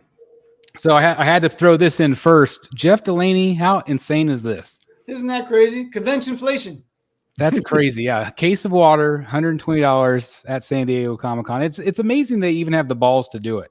We spent so damn much money on food. It was ridiculous. Did you guys go back to our little taco place? We went there twice. Oh, I'm jealous. Yeah, that's a good spot. Maybe next year. Yeah, for Maybe sure. next year. Yeah. That's Yeah. awesome. So anyway, we have a kind of a mix of San Diego Comic-Con and Sideshow Con stuff tonight to talk about. Obviously, this is the one that definitely piqued my interest. We finally got our first kind of glimpse of some renders from Sideshow. Obviously, they never actually showed him fully revealed. Unfortunately, I really thought they would. But we have a seated Riddler. What's your impression of him so far? I think he looks great. I think the elements of Riddler from what they're showing us are there, and I'm excited to see like the full details, the suit, the hat, the mask, the gloves. So I'm very excited, and I will definitely be pre-ordering this one as soon as it's available. Well, I've got it's 1/4, which is good. With respect for for the budget, all my statues are 1/3. So if it's on like some kind of good base or bigger base to make it feel bigger, Looks cool. Yeah. that's when I'll decide. I mean, because I'm either gonna get this one or probably the Prime one or the Legendary Beast. I'll get one of them. I know the Legendary Beast will be 1/3. So Yeah, I mean, he is seated, so I think he's actually going to be a pretty tall piece because of the height of the drums here. Yeah. Of course, we haven't seen the very bottom of the base, but I think it's cool. I feel like it's got a little bit of a Joker vibe to it with the detonator and stuff. So I don't know if they could have done something a little differently with that, but I'm just excited that they're doing a Riddler in quarter scale, and so hopefully we'll have that up for pre-order soon and be able to see the full reveal. I would imagine Sideshow is going to want to get this one out. Yep. You would think. Yeah. Well, he's known for that too, with like the detonators. you would think they would want to be the first ones out with it. Since you got Prime 1 teasing a Riddler. So yeah. But anyway, I'm very excited about that. So that's what we got to see from Sideshow. This was another one. Jeff got to see this one in person. These are from Iron Studios. These are quarter scale based on the art of Alex Ross. I saw obviously the Batman and Superman. I think I agree with Jeff, and we kind of like Jeff. You like the Batman better, right? Yeah. I think the flow of the cape looks really good on Batman. The portrait, I think, is a little better. It's going to take up more space than Superman. But yeah, they're both cool. The one thing I'd mention about them is there's no texturing on the costume at all. Yeah. They're completely flat, but that's kind of comic booky, I guess. Yeah. It is, but do you feel like you could pull that off in 2024 though? I don't think you can. It looked a little plastic. That's what I was worried. I was like, did you feel like it kind of looked a little cheap? I mean, I'm not trying to dog like Kotobukiya or companies like that, but ones that do a lot of the PVC type materials. And if you know what I'm talking about, but did you kind of get that feel about it? I did. Yeah. Yeah. I mean, did you think it's too? I guess people were complaining. Like maybe it's too glossy, or did you get that feel, Jeff? Because you saw it in person. I mean, with respect, yeah. Well, I mean, I don't know. When you look at Alex Ross's Superman and Batman, it does have a glossy look. Yeah. The cape on Batman looked very much like an Alex Ross cape, so maybe it works. And the price point wasn't too scary. It was $750 on Superman. So it's not like they're asking $1,000. But still, I think it looks really good. I don't know. I like it a lot. I like both of them actually. The thing is too, like I feel like this would work really well at a 10th scale with the no texture. I think you can get away with it there, but I feel like in 2024 you have to have just a little bit more detail than what we're seeing here. And again, I feel like the sculpt is great. I feel like overall it looks very similar to Alex Ross. Maybe it could be tweaked a little bit here and there, but I felt like look at the sculpt on the hand. I think that looks fantastic. Oh yeah, but the skin tone, yeah. I feel blowing it up to quarter scale. If they just maybe added just a slight bit of texture, I think this one could be a hit for Iron Studios for sure. And again, I personally like the Batman better, but I'm just excited they're doing something different. I'm usually like that way too with the textures, but for some reason this doesn't bother me being not textured. I don't know. I still like Jeff, it. I think I would get this Superman because I like Alex Ross's version. What I would do is get like a CGC slab of like an older Superman, like Action Comics, and then display it like right next to it. I think that's the way to go. Yeah, I mean, those look good together. I don't know. I do like Jeff mentioned, like the cape on Batman looks great. You could see the texturing, that pulling of the fabric. Yeah, Exactly. Very reminiscent of the old, like one of my first ever statues I got was the DC Direct, one of these that were, I don't remember what the scale was. It wasn't They're 1/6. Yeah. So yeah, I have Are you that. talking about the one where he's on the eagle ledge that's silver? I can't remember what the base looked like, but the cape was exactly the same. And I always love this particular pose. So obviously it's very iconic. So I think they captured it really nicely. Although again, Iron Studios clearly has some competition with some other companies that have said that they're going to do Alex Ross inspired pieces. So I think this works well for Alex Ross's art style. Like we look at the legendary beast, not legendary. Who was it? Prime 1. To me, that's like too realistic. Like there's just, I don't know. He looks too human more than he does like a comic book, Right. panel or something, cover to me. Well, and again, it's great that there's different companies offering different looks. So, you can choose whatever you would like. But I just thought this was one of the bigger hits for Iron Studios this weekend. I thought this was a fun pairing. Yep, absolutely. Yeah, Got a lot of attention. I think I see your son in the shadow here. Yes, you do. Yep. Mm-hmm.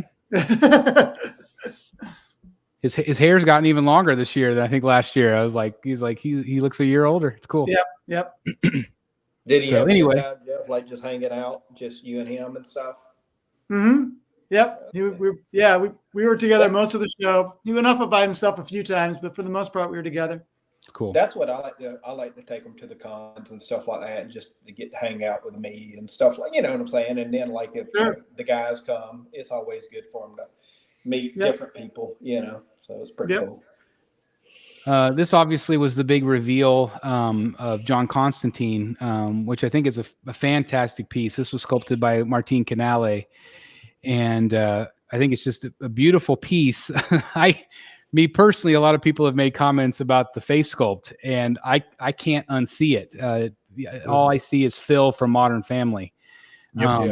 And I said, and I don't know if that's necessarily a bad thing or not. I showed my wife, and that was the first thing that she said. And then she also said Zac Efron, which I've heard some people say that as well. But I really see Phil.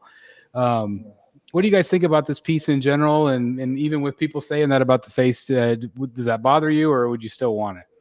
I think it's a cool piece. Yeah. I really like the textures that the hands and the I guess, the hands and the rock and everything, and then on the stone, it looks like it's highly detailed, put it that way. Yeah, I've seen mixed reviews on this. I absolutely love it. I think it looks cool. I'm fine with the portrait. I've seen him portrayed different times in comics and TV shows, and I don't know if he's ever been in a movie, but I don't know. I'm used to seeing different faces on him, so that portrait doesn't bother me at all. Did you see this one live, Jeff? Did you get to see this one in person? No, Sideshow wasn't there, so that's right. Yeah, that's right. Yeah. I also don't watch Modern Family all too often, so I'm not even sure. That could help too. I don't know who it is. I just think it's a beautiful statue, Jeff. I feel like you maybe are the bigger Constantine fan of all of us. Mm-hmm. You have the fantastic Prime 1 piece. Right. How do you feel like this one compares? Would it be something you would want to get both or not? No, I while I like this piece, I much prefer the one that I have.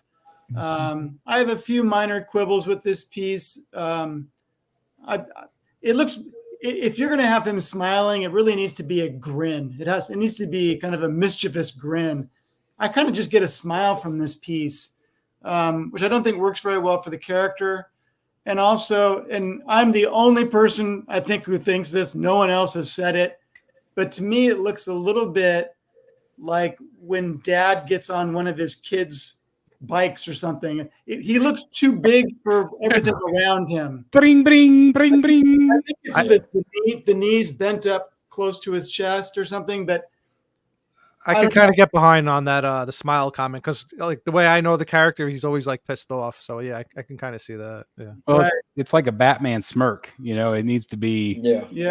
And maybe it's because the Prime One Piece is large. There's a lot going on around him, so that this looks so much more compact to me. It looks a little small. Maybe they were trying to companion it with what's her face, Zatanna, where she's like, has that floating leaning pose or something. Maybe. I mean, the detail here is crazy. Yeah, look at that. Yeah, that's cool. That reminds me of the backside of the Deathstroke base. It's just there's so much detail. Right. It's just a very beautiful piece in my opinion. The paint on it's very, very well done. I'm really curious how they're going to price it. Yeah. You think maybe like 750, 8? There's a lot going on with that base. It might be high sevens. It might be 775 or something. Yeah, I could see it being 750, 8, somewhere in there. Yeah. Because there's just a lot of paint application with this one. So we'll see. But anyway, it was great to see it finally revealed. And I'm really curious what the edition size will be. I mean, that the Prime One Piece is so awesome, but the edition size ended up being tiny. Yeah, crazy. But it wasn't a cheap piece. This one was the Bishop. We didn't get to see it painted, but we definitely get to see the sculpt, and I think this one looks really great. Yeah. I love it. They did really good justice to him. Classic X-Men. Yeah. Yep. That's like, yeah. Face sculpt looks really nice. I think this one will be a big hit, and this one's never been done before. Nope. Right. So I think that'll be hopefully very successful for Sideshow. We also, some of these photos are really bad because they were off of screen grabs, but this is the Thrawn piece, premium format. Obviously, you'll have a blue portrait.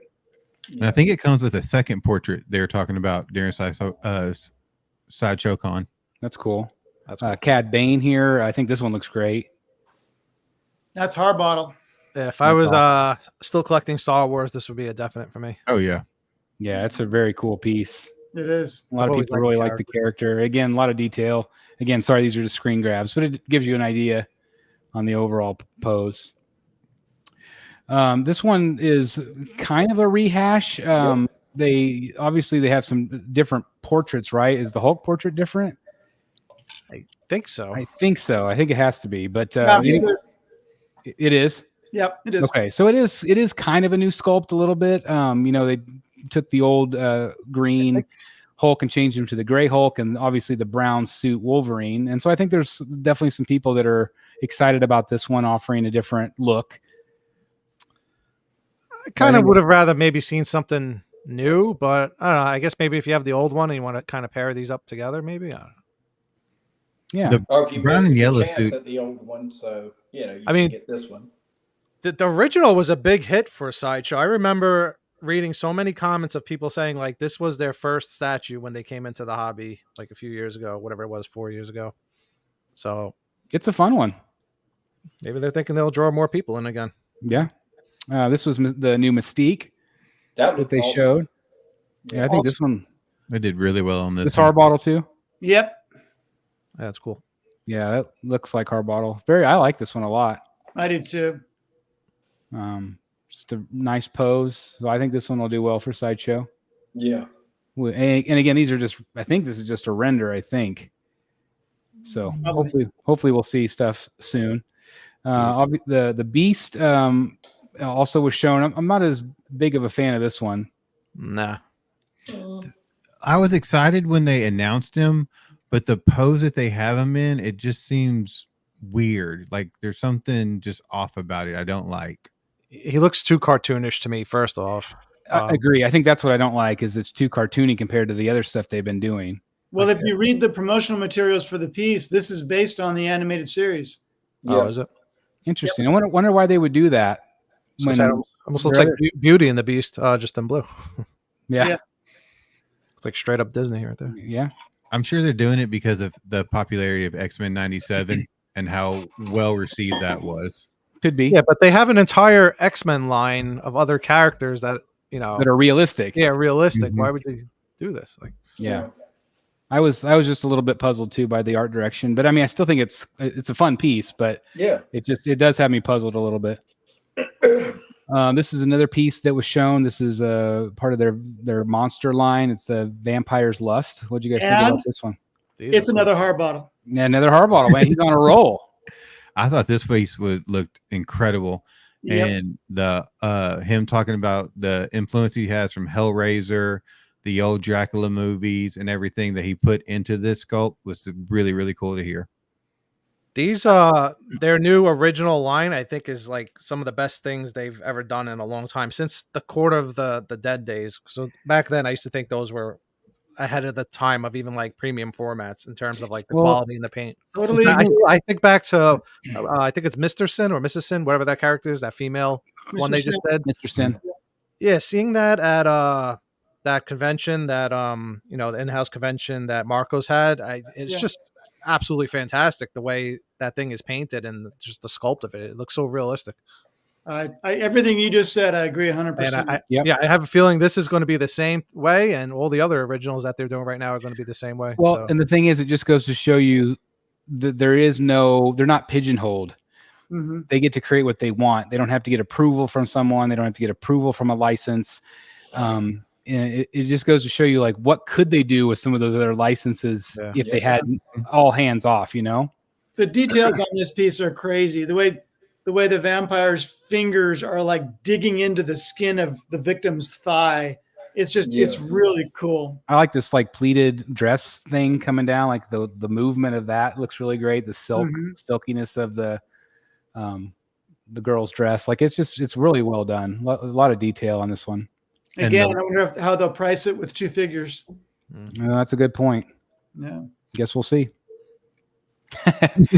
This one I showed my wife, and she just thought this was the greatest thing. She thought it was fantastic, and she doesn't really like very many of the statues. But I don't think this is going to be a premium format. I think it's more maybe going to be a 5th scale. But it's a fun piece.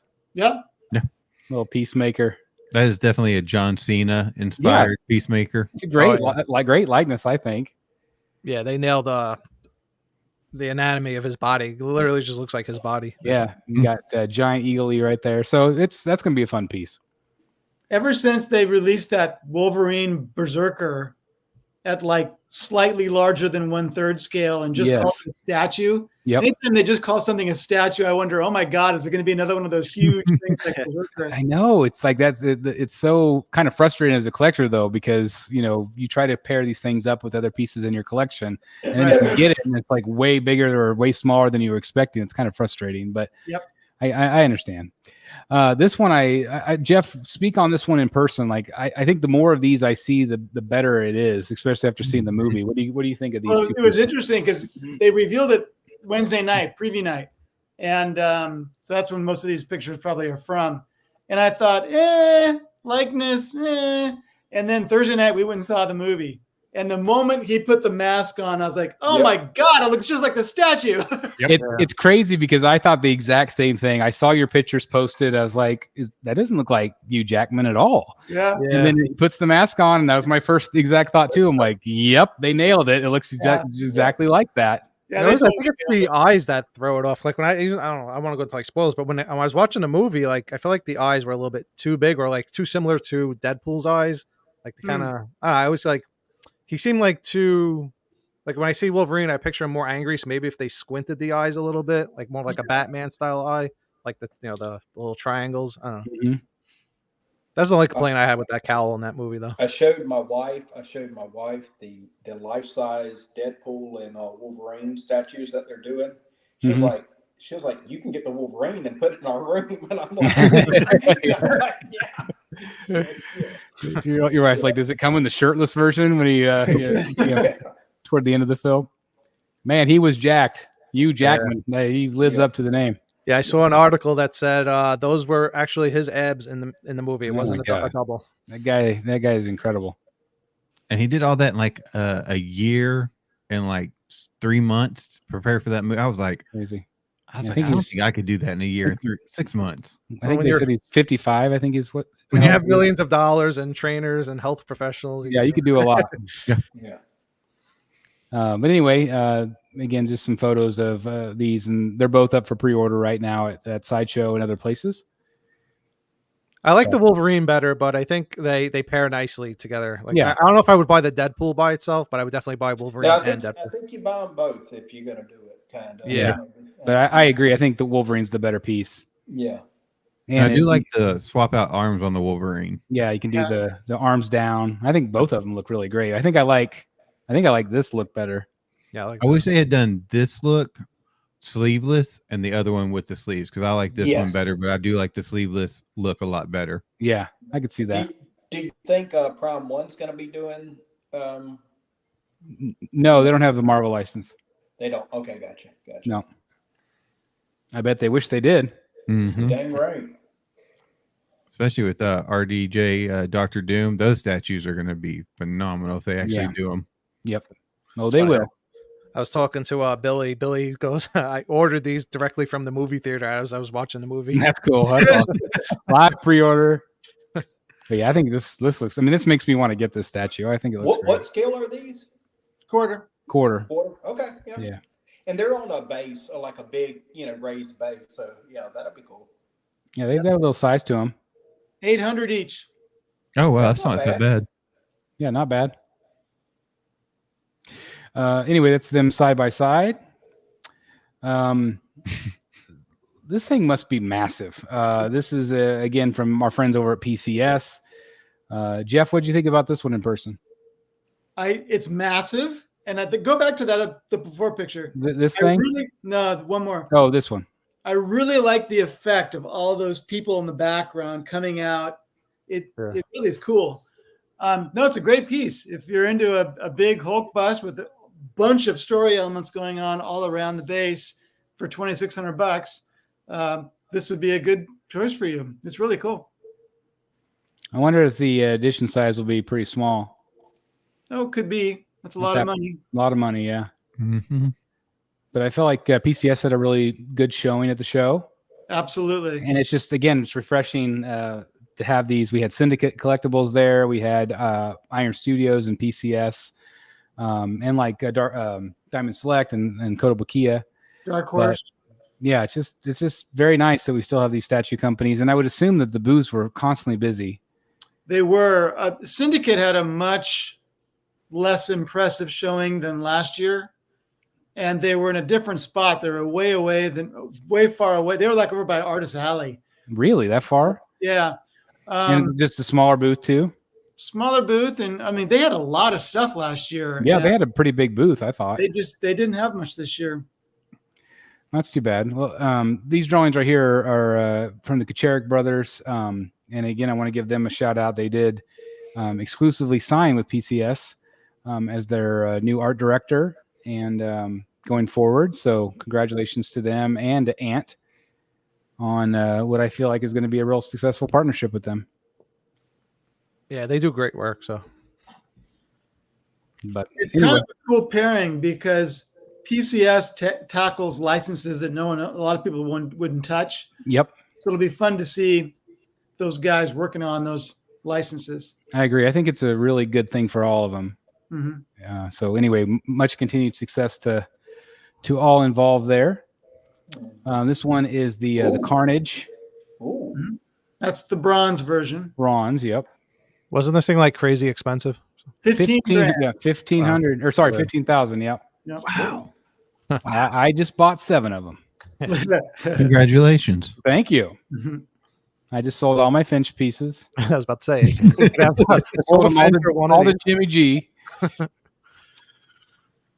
got some other pieces that were on display there. Those are fun. Street Fighter. Yeah, Street Fighter pieces. And they had some of the smaller scale, 10 scale things there as well. Nice. A lot of them. Yeah. What did you think of Darth Vader, Jeff? It's pretty cool. It's not a piece that I would ever need to own, but it's well done.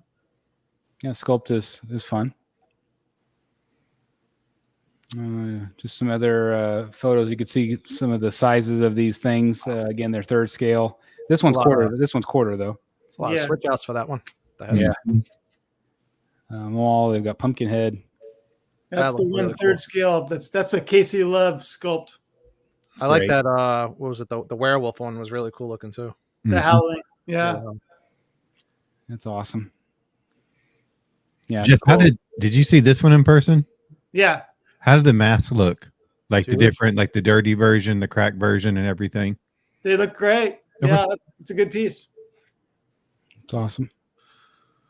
What do you think about Conan? I know like some of the people that were at Statue Con when they saw it, they thought it was maybe a little bit dark or maybe not as much detail as they were hoping for. My only concern about this piece is that I do feel like the portrait looks a little cartoony. The fabric elements are great. The musculature is really good. He is very tan. I can't remember if he was in that movie or not.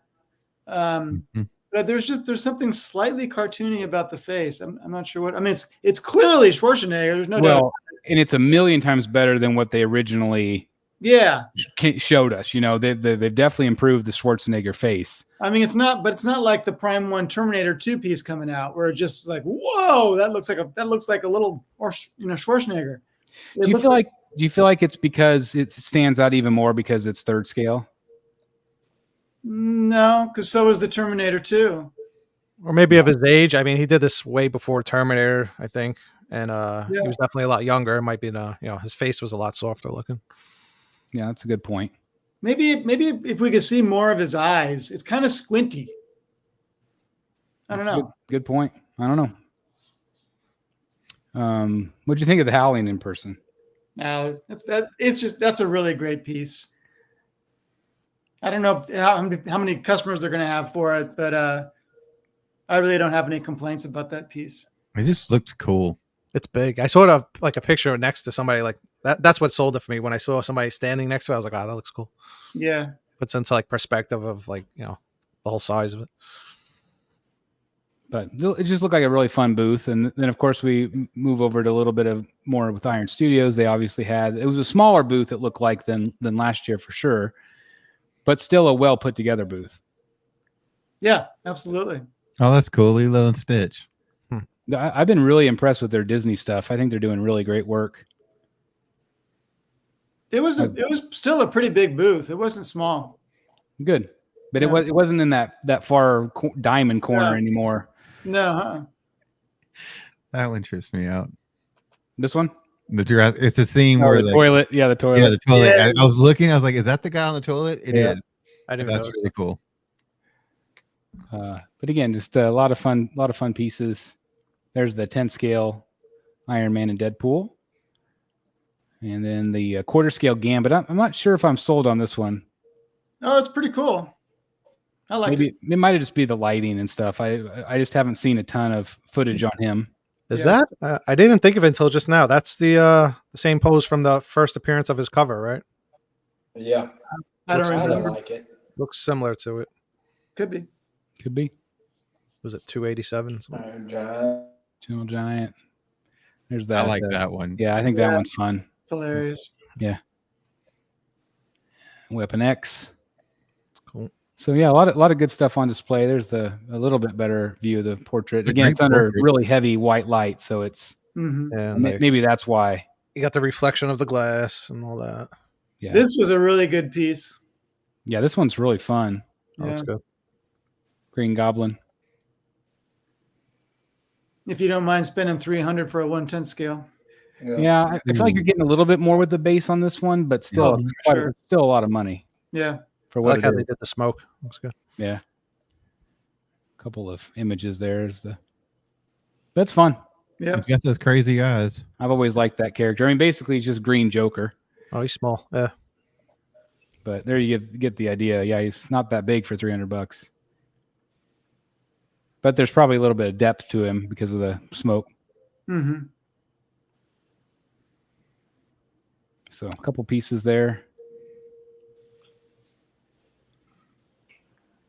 I don't know anything about this character, so Is that Sentry?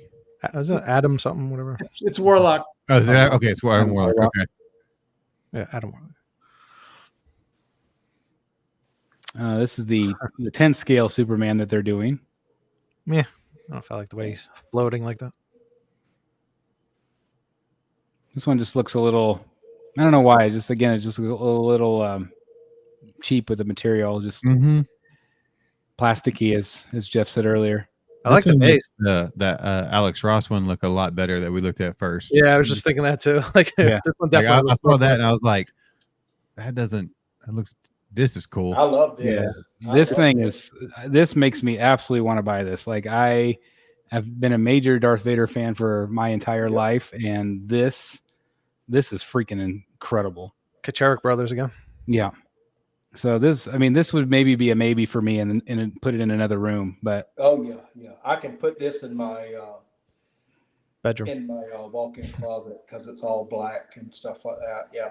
I love it. It's got like the Emperor from Empire Strikes Back when it's the hologram. Like, I cannot wait to see.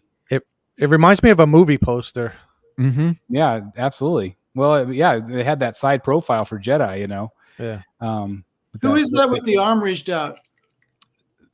That's Yeah. Vader. Okay. Who is that? Oh, that's Right. Vader. Okay, I see it now. Okay. Got his helmet on. The helmet looked weird, so I don't know. Yeah, that's Vader. I mean, Yeah. obviously they'll have Obi-Wan and Yeah. Anakin, Two Vaders. Emperor. Yeah, two Vaders coming out of it. What's he doing on the bottom left there? He's knelt in front of This something. he's kneeling. This is Empire Strikes Back when he kneels, and it's got the hologram of the Oh, Emperor. okay. Yep. So that's what that scene is. So I'm excited to see what this one revealed. I'm sure it'll be expensive, but it's awesome. These were some renders posted by Jay, kind of updating people on their third scale pieces that they're doing for the Justice League line. Martian Manhunter. Looks good to me. He's also updated a new head. Yeah, that's a with big new, difference. new skin tone. I think it's a drastic improvement. Yeah, I do too. So I again, like, I feel like this one was already basically in the can and done, and he's still tweaking it. So I think it'll be tweaked until the day it's shipped. The skin tone's a big deal. Yeah, Yeah. those look Yeah. It's really, I mean, it makes it look way more worth the value. Yeah. Whereas the other, I feel like it's so flat and it just doesn't. It's so yellow. So yeah, it's just it was just not the right skin, Yeah. and they just to me it's just a drastic change. Yeah. Looks great. Here's a Igo directed piece here, obviously, and I believe this was sculpted by Crumb. I can't think. Was that a Mir Fong or no? Yeah, I think Almakar Almakar, sorry. What did I say? did this one. Yeah, but it's cool to see it all painted up. And this is a great compliment to the He-Man piece. Yep. You can set them up as they're looking like they're both fighting. Yeah. So. So well done. Then obviously here we get to see them both their first Skeletor and then the second one. Second one's definitely more of the kind of the old cartoon look. Mm-hmm. It's got a couple of portraits. Yep. And it's fun. Again, Igo's done a great job of art directing these. What do you think about the teaser of the Mythos stuff? I feel a little let down. Yeah. Not a fan. I was really excited about the Harley and Joker, and then seeing what they do with the rest of it. But after this, I was like, eh. I'm kind of curious about that huntress. I think it's a huntress on the right there. I think Huntress probably. I feel like that's Catwoman back there with the motorcycle helmet. Mm-hmm. I feel like we are not their target audience for this. Yeah. That's just kind of the impression I'm getting. And again, these are just renders, so we don't really know for sure. I do think this looks good. Yeah. I'm not a fan of this either. Yeah, I didn't like he looks like he's turning into Swamp Thing. I mean, I've been waiting all this time for them to do an Aquaman statue, and this is what they come out with. Like, let's go. They've rebooted every single Justice League character so far on the premium format line, except for Aquaman at this point. Man. So here we get a little bit better idea. So again, I feel like we're not the right audience for these statues, but obviously I think they're shooting for a younger crowd. This I think has potential. This is like a berserker type Batman, and This think that almost reminded me of that thing that cover Ryan Brown worked on. Well, yeah, and Ryan Brown was, if you remember, he was going to do that Prime One piece. Yeah, that's what I was and thinking. it was based on his work. And so I don't know whatever happened with that. I'm assuming just bad timing, but I think that this looks really fun in terms of concept. Again, I don't know execution wise, but I love the bat down here. Yeah. So I think this one out of all of them so far to me has some pretty good potential. Yeah, same here. I was kind of hoping though with this Mythos line that they would all kind of be cohesive. Yes. And they're definitely not. Like they're definitely all going to be separate, which I don't know if I like that. I just think it would have been like if they all had this theme right here, you know, and kind of like a medieval knight or something theme. But yeah, got a medieval knight Batman, like a manga Harley, a cowboy huntress, and a futuristic helmeted and maybe motorcycle. Yeah, and maybe as they release these, we'll get the whole story. Maybe we're just missing something. But I mean, I'm still excited to see more, but we'll see. This one was a Martin Canali sculpt that has not been very well received, but they did. This was the original portrait, and they've now added a second one, which I do think looks better. Yeah, Way I think better. it looks a lot better. Yeah, I think that was a really smart move. And I don't know if that was planned originally, but I'm not a huge fan of the long ears to begin with, but he's so elongated in general. I just feel like maybe the longer ears actually do work better on this piece. Yeah. So I'm anxious to see more photos of this one with the whole statue. So we'll see. But I still thought it was really cool that they did that. It's very stylized. Yeah. What'd you think of Arnold, man? He looks massive next to you, Jeff. Yeah. Yeah, that's a pretty great piece. I'm not sure it needed all that stuff around the base, front and back, but everybody loved this piece. Everyone was getting their picture taken with it, and yeah, I'm not surprised that it's. I think it's hard to find at this point. How did the base? How did the detail of the base, front and back, look, Jeff? Like in person, was it highly detailed? Would you say? Yeah, the detail looks really good, but how often are you going to see that back scene? Never. Yeah, true. Yeah. You can be seeing all that naked scene in the front. Some people were describing the lava or whatever it is below him looking like lasagna. It does. It looks plastic cheesy. Like a microwave dish. Yeah. Man, now you're making me hungry. Jeff, you can tell Jeff's getting ready for dinner. Well, funny story about Queen Studios. I was at my computer when the email went out about the InArt function at Disney at a Comic-Con, and I immediately RSVP'd. I mean, it was like 30 seconds, and I did not get in. God. Wow. Crazy. I don't know why I didn't get in, but I didn't get in. I was on the wait list, never converted. Crazy. Did you did you get invited to the InArt event? Well, that's what I just were you asleep? No, I'm responding to an email, so I'm sorry. I just told that whole story. So all right, I'll go back and watch it later. hit rewind and you'll get the whole story. Sorry. I needed to answer that, so I go. Yeah. The answer is I did not get in. I RSVP'd immediately, but did not get in. Okay. Yeah. I'm sorry I missed the first part of that, clearly. Okay. So, John, if you're watching, what the hell? Yeah, what the hell, John? What the hell? Get Delaney in. He should be VIP priority. Yeah, no, man. Darn right. Was a sandwich and take a few pictures. And, That's right. Susan was there. Yesterday, Susan was there, and a couple other YouTubers and stuff. So Danny was there. Yep. Yeah. It looked like a fun time. Yep. This was the InArt's Michael Jackson. They had that on display there, and some other figures as well. They're going into kind of like some, adjustable figure price points.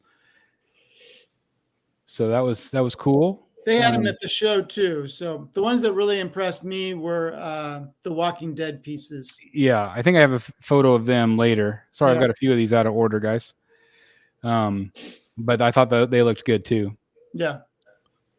Oh, I got a lot out of order. Jeez. Oh, here's some of the figures. Oh, that's cool. I haven't seen that. Nice. Yeah, they're like action figures. These are InArt. So basically Queen Studios. But I think it's kind of cool they're doing something different. Yeah. Mhm. Yeah.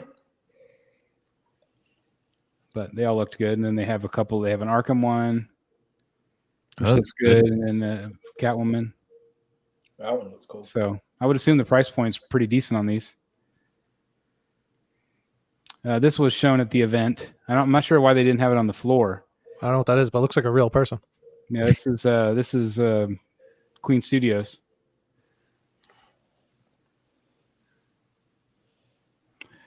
Jeff, I saw you post this. Tell us a little bit about this. You said that they did have it on the floor or didn't? No. This is a new partnership between Sideshow and Coffin Comics. Okay, I heard of them. This is a character called La Muerta, and they're doing a premium format. I used to collect some of their stuff. Yeah, they do a lot of like risque type covers and stuff. Mhm. Okay. The concept looks great. Yeah, I think it looks really cool. This one was released during Sideshow Con. This was, I don't know. I love the idea of it. I'm not sure I love the execution of it. Mhm. We saw some teasers on the last show, but now, of course, it's up for pre-order. What's your impression of it now that we've seen all of it? Same as the last show. I don't like the clash of colors with his vest. I wish they would have did a different color vest, maybe like purple or yellow or something, or not purple, like maybe like yellow or like more of like an aqua color. I don't know. It looks like a life jacket to me at the first impression. I don't know. Just throws me off. Is anybody like getting the this one? face. I like the face of the Joker. Not a big fan of the real clothes, real fabric. So I was planning on getting this one once they revealed more of the Mythos line, but I was not really a fan of what they did. I thought that, like you, they'd be all this kind of stylized, were like 1940s or 30s, kind of like this. I thought that would be a really cool idea, but after seeing everything else, I'm just going to kind of say this is cool, but not going in my collection. I feel like if they had just stuck to the 30s and and use some of the things that were going on around during that time as the background or the bases, and the tailoring on some of the suits. And again, I don't love that they use cut and sew on this. I think it would have been better sculpted, 100%. But at the same time, like, I just feel like it would have been so cool to keep that whole lineup, and I would have been really interested. So I actually still do really like this, though. I would buy it if I had space for it. I think it looks cool. Yeah, I mean, I think the sculpts look okay. I mean, some people haven't loved the Harley face, but she's supposed to be crazy. Yeah, I like it. Joker's face looks good. Joker's face is incredible. And I don't know if this has really been said much, but did you guys notice that there are guns? Mhm. Yeah, you've been hinting at it here and there. Yes, I've known about it for a little while. That the rumor was that DC and Warner Brothers was going to back off a little bit and realize that the people buying these things are adults. And so I think obviously with sales down, I think that was really the big caveat, was that, hey, sales are down. How are we going to get stuff sold? Well, let's add weapons back. And I think that was a really smart move. Because a lot of these characters, that's the way they're portrayed in the comics. Joker just doesn't always just have a smiling fish as his weapon. So It's hard to rob a bank with a crowbar. Yeah, I just again, I just really wanted to point that out, because I think this was a really game changer for DC going forward. And also, I know for sure that the companies are really happy about it. I'm really excited about that, but I wish they had done that for the Two-Face from Tweeterhead. Yes. Yeah. Well, and again, what's done is done, but in the future, stay tuned. They got a little wimpy on Constantine, though. There's a pack of cigarettes on the base, but there's not one in his hand or his mouth. And that's what I always. Constantine's always smoking. Like even in the new Justice League movies, the animated ones they just did, he first thing he does is pull up a cigarette and put it in his mouth. So that's what I feel like that's missing from Sideshow Statue. Even when he's dying of lung cancer, he smokes. So he's always playing with the lighter and the fire. Yeah, that's right. It's his character. That's right. What did you think of this one in person, Jeff? I thought the Natasha Henstridge portrait looked really good. It looks good, but it doesn't make sense with this body. I think they did that just to please fans. But the statue itself with the other portrait is really, really good. The kind of translucent effect, they really achieved it, at least in this photo. It's really cool. It's a nice piece. Paint looked nice. Yeah. There's another angle of it. lot going on with it. Mhm. Totally. Yeah. But yeah, a lot of detail. Nice alien nipples. Yeah. What do you think of this one? I feel like it's decent, but a little cartoony to me. Well, I mean, it's based on the movie poster, Hmm. which was, you know, a drawing. You're right. So yeah, some people think that the likeness is a little bit off, but you have to compare it to the poster, not the actor. Looks cool. It's a pretty cool piece. I mean, it's definitely Bruce Campbell. I mean, you could definitely tell that. I mean, there's no Yeah. question He who it looks is. great. But I think the statue's a lot of fun. Yeah, it's cool. I think so too. That's a quarter scale, wasn't it? Yeah. Yeah, I thought they did a nice job. I think the sculpt looks great. Oh yeah. The little people on his foot there. Yeah, the people fighting him is hilarious. Bruce Campbell. He's funny. Terminator. He's so great. This was awesome. And super tall. Mm-hmm. Yeah. Like were you kind of blown away by it, Jeff? Like when you saw it, like I was just amazed by how big it looks. You know what? I totally screwed up with this. So I walk up to the booth. I'm looking at the piece, and I realize I'm standing right next to J. Scott Campbell. Oh, nice. And so I said, hey, can I ask you, you know, we haven't seen any art of this piece. How did you decide on this character? And he talked for 5 minutes. Oh, What the hell did I not turn my camera on for? I know. I could have recorded the whole thing. It would have been a great video. That's what I was trying to think. I was like, I don't remember seeing artwork based on this. I don't know if he's starting like new drawings from the fantasy line now. Yeah, no, it's like what I said to Dave earlier. It's just that. So they're putting out. You know, he does these calendars. Yeah. And basically, he's doing a calendar of gender swaps. Yeah. So we're going to see like Peter Pan as a female with Tinkerbell as a guy. You know, stuff like that. And so this is a gender swap. Traditionally, Cheshire Cat is male, I suppose. This is the female kind of anthropomorphic version. That's a big word. Of the of the character. And They it's didn't make her smoking. Cheshire Cat's always smoking. okay.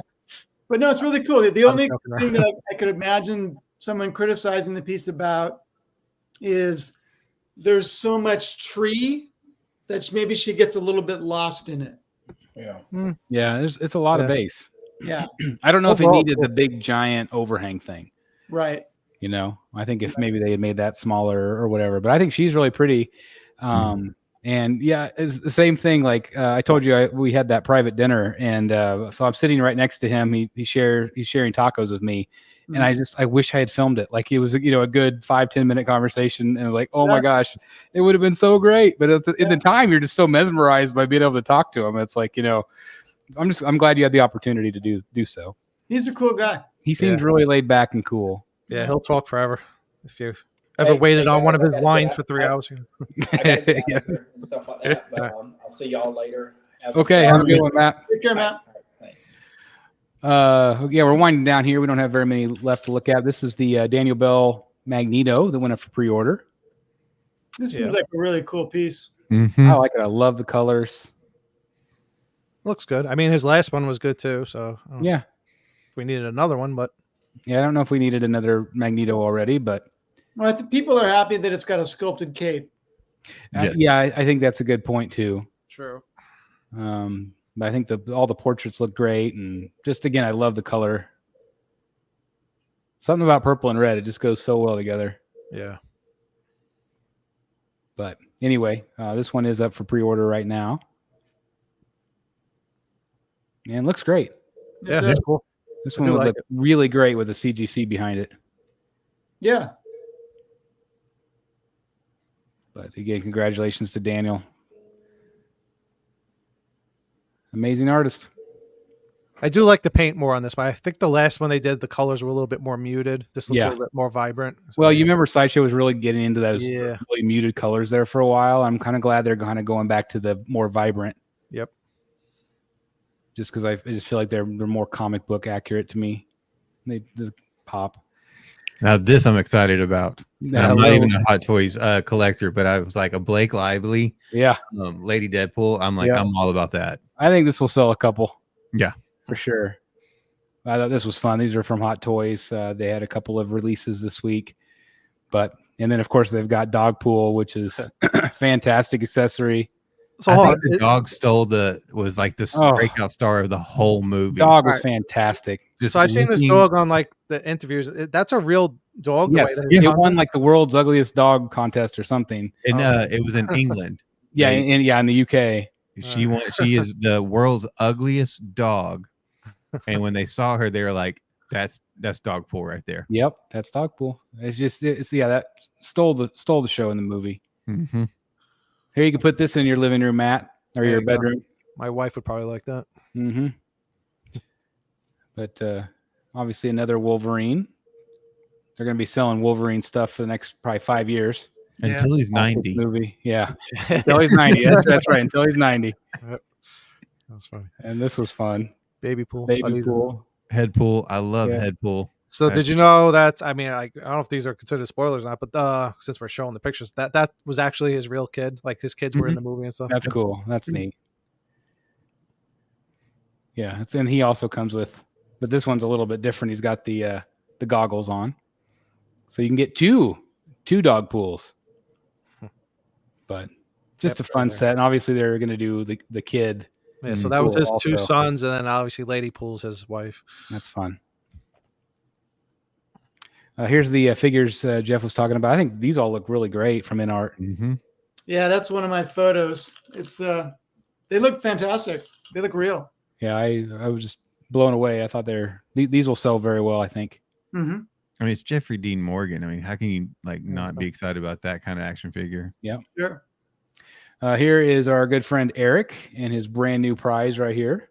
That thing was so much better in person. I know we always say that, but like when he sent me the pictures, he was like, I don't like sending pictures because it doesn't really like always show off everything. And I was like, nah, it looks amazing in the pictures. And then it arrived, and I was like, is this like really painted? Because it looked like an art print. Like the way he paints, it's so smooth. Like you don't see brush strokes or anything. I'm like, do you like airbrush, or do you like, how the hell do you mix your colors to where it literally doesn't look like a painting? He's like, no, it's just a little hand painted. He's like, I did a little bit airbrushing, but the whole thing is just hand painted. I was like, wow, He's just amazing. so talented. That's one of the best art pieces we've shown on the channel. Oh, by I don't far. know. I don't understand how he paints. Like I've never seen somebody paint without like at least seeing like the actual, the thickness of the paint. Yeah. It's just so good. It's just smooth like a print. He had mentioned like he had done my Joker, and I think he said he was going to try to ship it out this past weekend. I haven't. Did he ever send tracking or anything? To me, yeah. Yeah. So he's quick. Mine came in like literally like he sent it express. It came like within a week from the UK. Okay. I'll check back. He hasn't sent tracking yet, but he said he was going to try this weekend. Once he sends it, it'll come really fast. Okay. Well, I just want to say congratulations again, because it's incredible. Very well protected. He does an amazing job at packing. He puts between two stiff boards, like similar how I ship like expensive stuff. So this way it doesn't bend or anything like that. So really well done. Really awesome. That's me in my bathing suit, by the way. Oh, this is really nice. I just came back from the pool or the beach or something. And you're rocking the Sideshow cap. Look at you. Yeah, I got some merch. Yeah, that's right. A few last photos here. I threw in the unmasked portrait of Gladiator. I thought these looked really pretty decent. Yeah. I thought it looked good. And we're getting, I believe, a Gladiator 2 movie, right? It looks great. It looks really good. I saw the preview in front of. I'm sure you guys probably did too, but I thought it looked really good. I don't go to very many movies anymore, but that's when I'm seeing that one in see. theater. Yeah, I would do that for sure. Who's CC talking about in the chat? Someone got his portfolio stolen at the show? Wow. It's a shame. Ryan's maybe? Is it? Hopefully not. Ryan. Are you talking about Ryan Brown? Who are you talking about, CC? Yeah, Cece, let us know. Or maybe Finch. No, Ryan Brown was not cheaper than Finch, although it was cheaper than, and we're not going to talk about prices. Ryan did not want us to talk about prices, but it was cheaper than Finch's 11x17. Oh, Ryan Benjamin. Oh, that's awful. I had not heard about that at all. And hope he can recover it. That's awful. Yeah. Why do people have to be such dicks? Yeah. Anyway, great show, guys. Thank you for tuning in. Mhm. It was a very fun couple weeks. Obviously, I'm sure you're still recuperating, probably, Jeff, because it's just you spend a lot of energy at these shows, and there's a lot of people. It's just exhausting, but I'm glad you had a good time. I'm recovering by going to Disneyland tomorrow. Oh, you suck. I'll be at Disney next week on the other side of the coast on the East Coast here. You all suck. I'm just back to work. You retired. Grrr. Hey, you just came back from a cruise. Just jealous. Yeah, I was gonna say I did come back from a 7-day cruise. I got to swim with some dolphins and I got to hold a sloth. So not bad. So well, tomorrow's my birthday. So well, what are you gonna do? What are you gonna pre-order? I don't know what I'm going to pre-order, but I'm going to have a good time at Disneyland. That's and Haunted Mansion's reopen again. It is the holiday is back. The whole queue is not opened up yet, but I think it went back up on Monday, which was a nice surprise. So they're doing the virtual queue. Yeah, that's awesome. Yeah, that's a change too. So hopefully you'll get in no problem. Hopefully, yeah. Yeah. Well, anyway, thank you, gentlemen, for joining us again. I want to thank Dave Igo for coming on earlier. That was a lot of fun. And we'll be back in a couple weeks for Rogues Gallery. And again, anything coming up on either of your channels, gentlemen, that people need to tune into? I'm going to do I completed the Silver Age Batman annual set. They did 7 Batman annuals from like 1962 to 64, 65. And I completed that set recently. So I'm going to do a video about that. And then I still haven't done a booth tour. So I have to do that. Yeah, well, get on it. Yeah. Yeah. All right, Eric. Anything on yours? I have some like character reviews for 3D printing coming out tomorrow. So if anyone wants to check that out. Very, very cool. Well, again, congratulations on your new stuff, Eric. And JWR, thank you for joining us once again. Yeah, appreciate being on here. It's really fun. All right, guys, hit the like button on your way out. We'll see you in the Batcave. Bye, everybody. See y'all.